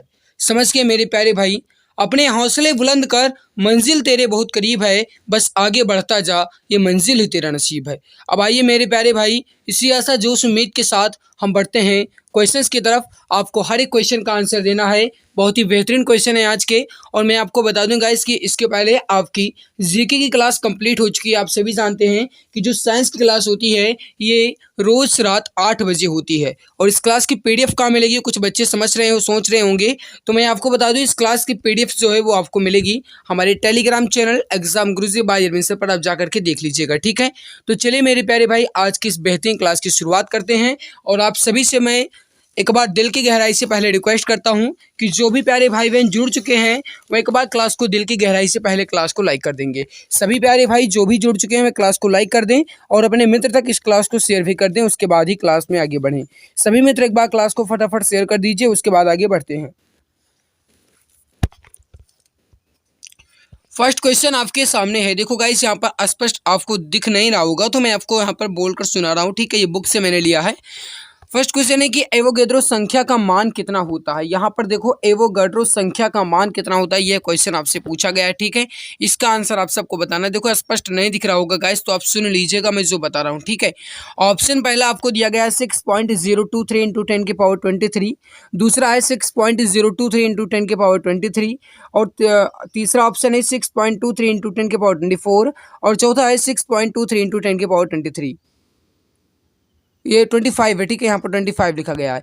तो देखो इसका सही आंसर होगा मेरे प्यारे भाई 6.023 इंटू 10 की पावर 23, 6.023 इंटू 10 की पावर 23। मैं आपको बता दूं गाइस कि आप क्लास की जो गाइस क्वालिटी है इसको हाई कर लीजिए, उसके बाद आपको क्लास अच्छे से दिखेगी। हालांकि आप क्वेश्चन आपका स्पष्ट दिख रहा है। अगला है कि दूरी मापने की सबसे बड़ी इकाई क्या है। इसका आंसर आप सबको बताना है। दूरी मापने की सबसे बड़ी इकाई क्या है, फटाफट आंसर दे दो मेरे प्यारे भाई। करेक्ट आंसर क्या हो जाएगा, इंपॉर्टेंट ये भी आपका है, फटाफट आंसर दो। स्पष्ट दिख रहा होगा मेरे प्यारे भाई, मैं बोल रहा हूं समझ लो। दूरी मापने की सबसे बड़ी इकाई क्या है, पारसेक है। सही आंसर होगा आपका ऑप्शन नंबर ए, पारसेक। जो भी मित्र पारसेक बता रहे हैं बिल्कुल करेक्ट आंसर आपका हो जाएगा। अगला है कि एक प्रकाश वर्ष बराबर कितने मीटर होते हैं। मेरे प्यारे भाई एक प्रकाश वर्ष बराबर कितने मीटर, इसका आंसर आप सबको बताना है। एक प्रकाश वर्ष बराबर 9.46 इंटू 10 की पावर 15 मीटर। 9.46 इंटू 10 की पावर 15 मीटर जो है मेरे प्यारे भाई ये एक प्रकाश वर्ष के बराबर होता है। सही आंसर होगा आपका ऑप्शन नंबर बी। अगला है कि 1 लीटर कितने गैलन के बराबर होता है। इसका आंसर आप सब बताएंगे, 1 लीटर कितने गैलन के बराबर होता है। फटाफट आंसर दे दो सभी प्यारे भाई। करेक्ट आंसर क्या हो जाएगा, समझो क्वेश्चन क्या कह रहा है। 1 लीटर कितने गैलन के बराबर होता है मेरे प्यारे भाई। इसका जो सही आंसर हो जाएगा आपका वो हो जाएगा 0.2642, 0.2642 के बराबर होता है। सही आंसर होगा आपका ऑप्शन नंबर ए। अगला है एक फर्मी में कितने मीटर होते हैं। इसका आंसर आप सब प्यारे भाई बहन बताएंगे, एक फर्मी में कितने मीटर होते हैं।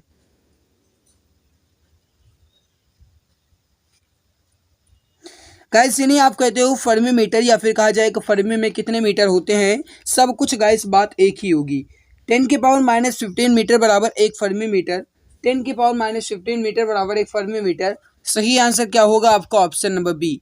जो भी प्यारे भाई बहन ऑप्शन बी बता रहे हैं बिल्कुल सही होगा। यहाँ पर ऑप्शन नंबर बी जो है आपका बिल्कुल करेक्ट आंसर हो जाएगा। अगला है कि लॉगरिथम के आविष्कारक हैं। लॉगरिथम के आविष्कारक कौन है। लॉगरिथम यानी गाइस जिन्हें आप कहते हो लॉग। आप सभी ने कक्षा 9 में, कक्षा 10 में और 11-12 अगर आपने मैथ लिया रहा होगा 11-12 में तो गाइस आपने लॉगरिथम में पढ़ा होगा, या फिर अगर आपने गाइस फिजिक्स लिए होंगे, फिजिक्स साइंस साइड से रहे होंगे तो आपने पढ़ा जरूर होगा लॉगरिथम, ठीक है। तो लॉगरिथम के आविष्कारक कौन है ये क्वेश्चन आपसे पूछ रहा है। फटाफट आंसर दे दो। करेक्ट आंसर क्या हो जाएगा, जॉन नेपियर।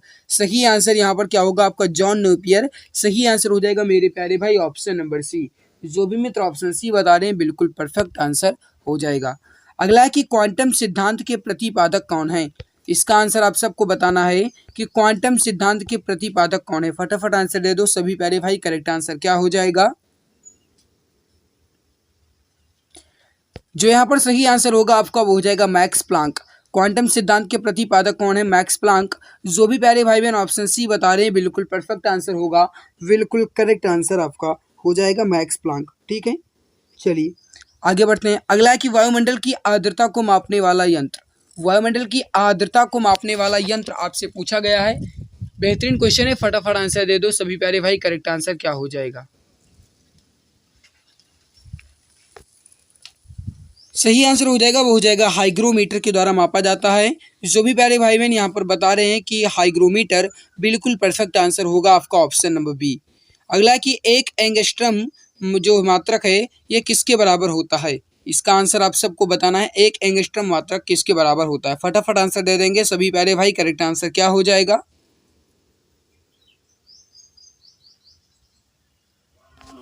10⁻⁻10 मीटर बराबर एक एंगस्ट्रॉम। सही आंसर क्या होगा आपका? Option number A.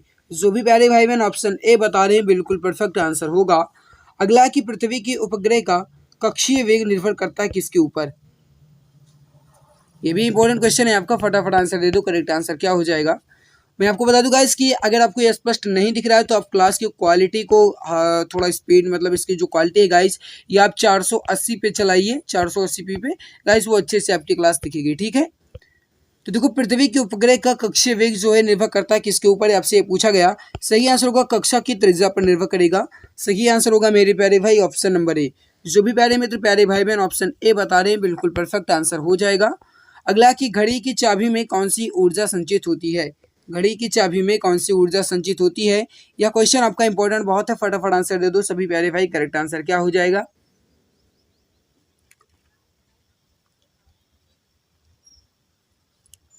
घड़ी की चाबी में कौन सी ऊर्जा संचित होती है, आपसे क्वेश्चन पूछा गया है और लगभग सभी प्यारे भाई इसका सही आंसर भी बता रहे हैं। सही आंसर हो जाएगा आपका, हो जाएगा स्थितिज ऊर्जा।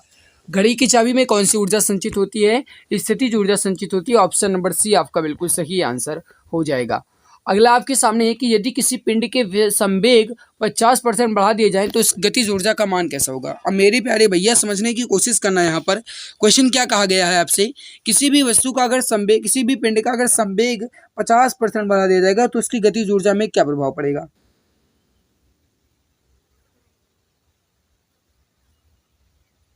सही आंसर हो जाएगा मेरे प्यारे भाई क्वेश्चन नंबर 12 का। यहाँ पर वो हो जाएगा गाइस आपका 125% बढ़ेगा। सही आंसर क्या होगा आपका? Option number C. अगला कि अनुदैर्ध्य तरंग उत्पन्न हो सकती है किस माध्यम में? अनुदैर्ध्य तरंग जो है ये किस माध्यम में उत्पन्न हो सकती है? सभी माध्यम में, ठोस में, द्रव में या फिर गैस में? बता दो इसका सही आंसर क्या होगा। देखो मेरे प्यारे भाई, जो अनुदैर्ध्य तरंग होती है ये सभी माध्यम में उत्पन्न हो सकती है। कहने का मतलब है ठोस, द्रव, गैस या तीनों माध्यम में उत्पन्न हो सकती है अनुदैर्ध्य तरंग। सही आंसर यहाँ पर क्या होगा आपका? Option number A. जो भी प्यारे भाई बहन ऑप्शन ए बता रहे हैं बिल्कुल परफेक्ट होगा, बिल्कुल करेक्ट आंसर आपका हो जाएगा। चलिए नेक्स्ट है कि किस माध्यम में अनुप्रस्थ तरंग उत्पन्न नहीं हो सकती? मेरे प्यारे भाई किस माध्यम में अनुप्रस्थ तरंग उत्पन्न नहीं हो सकती, यह क्वेश्चन आपसे पूछा गया है। इसका आंसर आप सब प्यारे भाई बहन बता दो। करेक्ट आंसर क्या हो जाएगा? इंपॉर्टेंट है, फटाफट आंसर दो।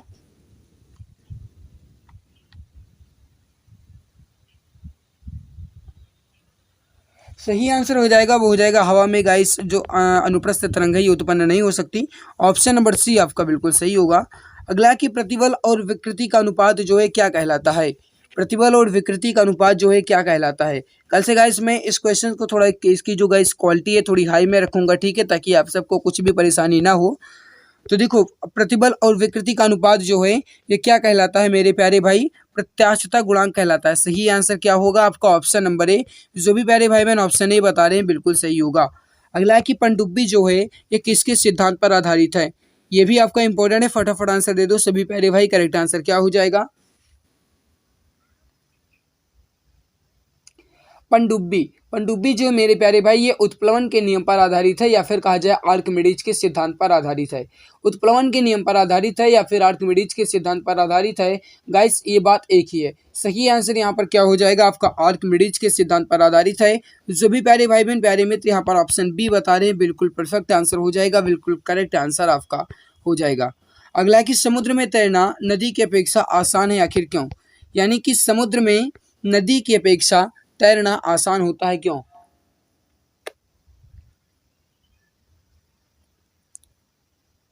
क्योंकि गाइज आप सभी जानते हैं कि समुद्र के जो पानी का घनत्व है वो नदी के पानी के घनत्व से अधिक होता है। समुद्र के पानी का घनत्व जो है और नदी के पानी के घनत्व से अधिक होता है, इसीलिए समुद्र में नदी की अपेक्षा तैरना आसान होता है। यहाँ पर सही आंसर क्या होगा आपका? Option D. जो भी प्यारे भाई बहन प्यारे मित्र यहाँ पर ऑप्शन नंबर डी बता रहे हैं, बिल्कुल परफेक्ट आंसर होगा। अगला कि तरंग अपश्रव्य कही जा सकती है जब उसकी आवृत्ति कैसी होगी। इसका आंसर आपसे प्यारे भाई बहन बताएंगे। करेक्ट आंसर क्या हो जाएगा? जो भी प्यारे मित्र क्लास को लाइक नहीं किए हैं वह एक बार क्लास को दिल की गहराई से लाइक जरूर कर देंगे। कहने की जरूरत ना पड़ेगा, इस आप सबकी जिम्मेदारी, आप सबका भी फर्ज बनता है कि कम से कम आप क्लास को तो लाइक कर ही दिया करो। अपश्रव्य तरंग कब कहा जाएगा? जब उसकी जो आवृत्ति होती है मेरे प्यारे भाई वह 20 हर्ट्ज से कम होगी। अपश्रव्य तरंग कब कहा जाएगा? जब उसकी आवृत्ति 20 हर्ट्ज से कम होगी, तब कहा जाएगा तरंग जो है ये अपश्रव्य है। सही आंसर क्या होगा आपका? Option number D. जो भी प्यारे भाई बहन प्यारे मित्र यहाँ पर ऑप्शन डी बता रहे हैं, बिल्कुल परफेक्ट आंसर आपका यहाँ पर हो जाएगा। अगला देखो, यदि तरंग की लंबाई का मान आधा कर दिया जाए तो ध्वनि का वेग कैसा हो?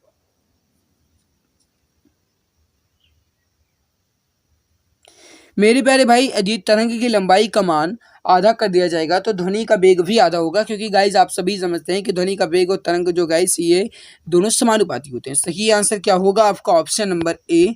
दोनों बराबर होते हैं तो आधा ये भी हो जाएगा आपका। करेक्ट आंसर क्या हो जाएगा आपका? Option number A. जो भी प्यारे भाई बहन प्यारे मित्र यहाँ पर ऑप्शन ए बता रहे हैं, बिल्कुल परफेक्ट आंसर हो जाएगा। अगला है कि ध्वनि तरंग जो है कैसी तरंग है? अनुदैर्ध्य, अनुप्रस्थ, विद्युत चुम्बकीय या फिर कोई नहीं? क्वेश्चन आपको पूछा गया है, फटाफट आंसर दे दो। ध्वनि तरंग एक ऐसी तरंग है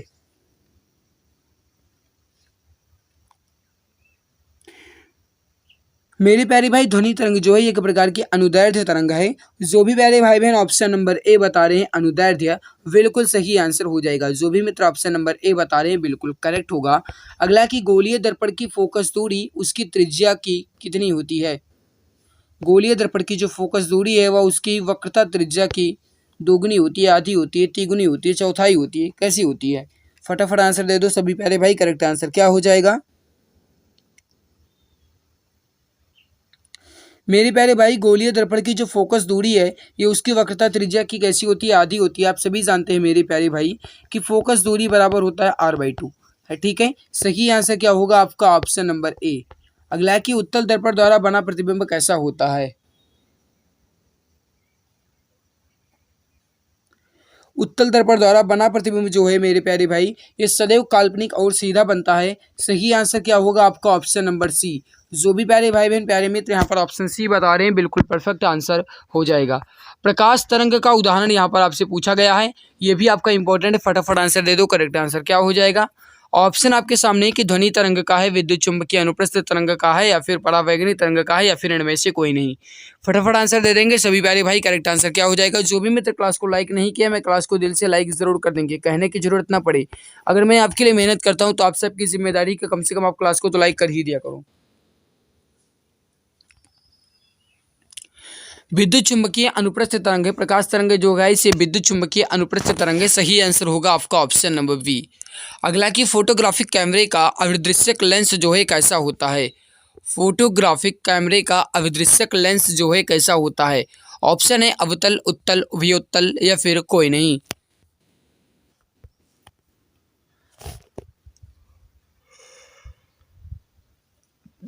देखो, जो फोटोग्राफिक कैमरे का अभिदृश्यक लेंस होता है ये कैसा होता है आपसे पूछा गया है। गाइस याद रखना, इसका लेंस कैसा होता है? वो होता है उत्तल। करेक्ट आंसर क्या हो जाएगा आपका? Option number V. अगला E बराबर mc² को प्रतिपादित किया था किसने? सभी जानते होंगे मेरे प्यारे भाई। ऑप्शन है रदरफोर्ड ने, आइंस्टीन ने, नील्स बोर ने या फिर एनरिको ने। E बराबर mc² को प्रतिपादित किसने किया?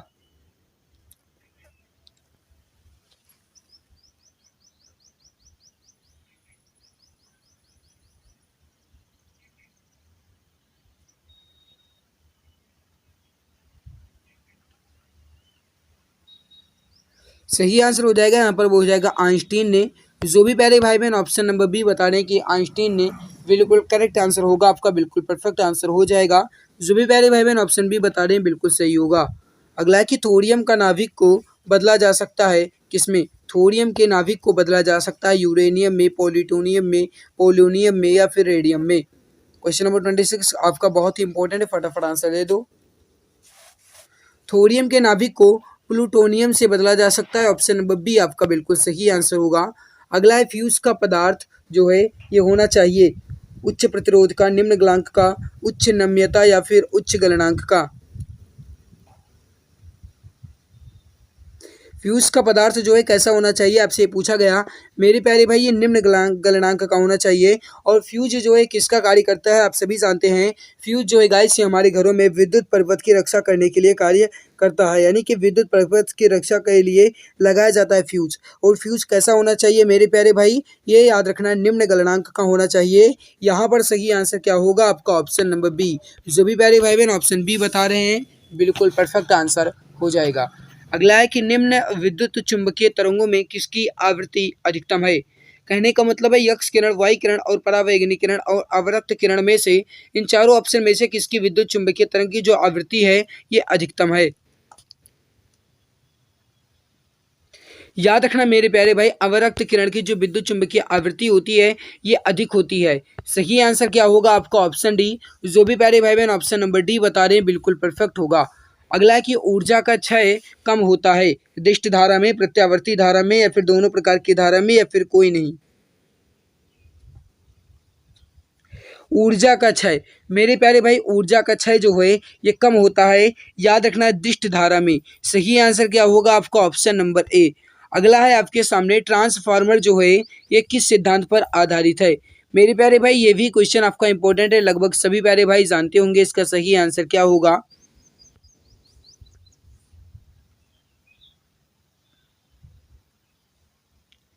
ट्रांसफार्मर किस सिद्धांत पर आधारित है मेरे प्यारे भाई, सही आंसर होगा आपका हो जाएगा ऑप्शन नंबर बी चुंबकीय प्रेरण के सिद्धांत पर। गाइस आपको ऑप्शन में कहीं कहीं अन्योन्य प्रेरण भी देखने को मिल सकता है, हालांकि मैं आपको बता दूं कि अन्योन्य प्रेरण अगर पहले ऑप्शन में दिया जाएगा तब आप इसे ही वरीयता देंगे। अगला है कि घरेलू प्रकाश के लिए प्रयुक्त लैंप जो है ये किस क्रम में जोड़े जाते हैं। याद रखना मेरे प्यारे भाई जो घरेलू प्रकाश के लिए जो लैंप होते हैं यानी कि जो बल्ब वगैरह होते हैं ये सारे के सारे समांतर क्रम में जोड़े जाते हैं। मेरे प्यारे भाई ऑप्शन नंबर बी जो है आपका ये बिल्कुल परफेक्ट होगा। जो भी प्यारे मित्र प्यारे भाई बहन ऑप्शन नंबर बी बता रहे हैं बिल्कुल सही होगा। अगला है कि ऊष्मा किस प्रक्रिया से सबसे अधिक तीव्र गति से स्थानांतरित होती है।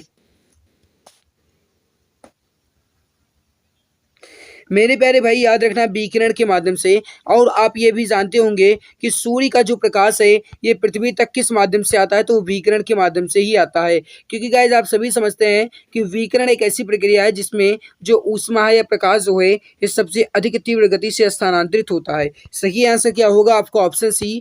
सभी प्यारे भाई बहन ऑप्शन सी बता रहे बिल्कुल सही होगा। अगला क्वेश्चन आपसे कह रहा है कि न्यूनतम संभव ताप, मेरे प्यारे भाई न्यूनतम संभव ताप कितना होता है, आपसे ये क्वेश्चन पूछा गया है। फटाफट आंसर दे दो सभी प्यारे भाई, करेक्ट आंसर क्या हो जाएगा।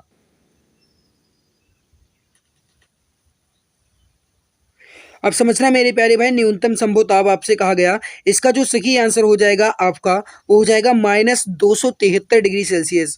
-273 डिग्री सेल्सियस जो है मेरे प्यारे भाई एक न्यूनतम संभव ताप होता है। इससे कम संभव ताप संभव ही नहीं है, ठीक है, इससे कम ताप संभव नहीं है। सही आंसर क्या होगा आपका ऑप्शन ए। जो भी प्यारे भाई बहन ऑप्शन ए बता रहे हैं बिल्कुल परफेक्ट हो जाएगा। अगला है कि यदि वायुमंडल ना होती तो दिन की अवधि कैसी होती, मतलब अपरिवर्तित रहती, कम होती, ज़्यादा, अधिक या फिर कितनी होती, इसका आंसर आपको बताना है। अब देखो यदि वायुमंडल ना होती तो गाइस जो दिन की अवधि है यह कैसी होती मेरे प्यारे भाई, याद रखना कम होती। सही आंसर क्या होगा आपका ऑप्शन नंबर ए। जो भी प्यारे भाई बहन ऑप्शन ए बता रहे हैं बिल्कुल परफेक्ट आंसर हो जाएगा। अगला है कि सूर्य ग्रहण के समय सूर्य का कौन सा भाग दिखाई देता है, इसका आंसर आप सब प्यारे भाई बहन बताएंगे। करेक्ट आंसर क्या हो जाएगा। सूर्य ग्रहण के समय सूर्य का कौन सा भाग दिखाई देता है, फटाफट आंसर दीजिए, करेक्ट आंसर क्या होगा। याद रखना मेरे प्यारे भाई कोरोना, कोरोना जो भाग है मेरे प्यारे भाई ये जो है ये सूर्य ग्रहण के समय सूर्य का ऐसा भाग है जो दिखाई देता है। सही आंसर क्या होगा आपका ऑप्शन बी। अगला है कि सूर्य के प्रकाश का आंतरिक परावर्तन हो सकता है, यदि प्रकाश कैसा हो, इसका आंसर आप सभी प्यारे भाई बहन बताएंगे। करेक्ट आंसर क्या हो जाएगा। सूर्य के प्रकाश का आंतरिक परावर्तन कब होगा भैया? जब कांच से वायु में प्रकाश चला जाएगा। सही आंसर यहाँ पर क्या हो जाएगा आपका? Option C. जो भी मित्र ऑप्शन सी बता रहे हैं बिल्कुल परफेक्ट आंसर हो जाएगा।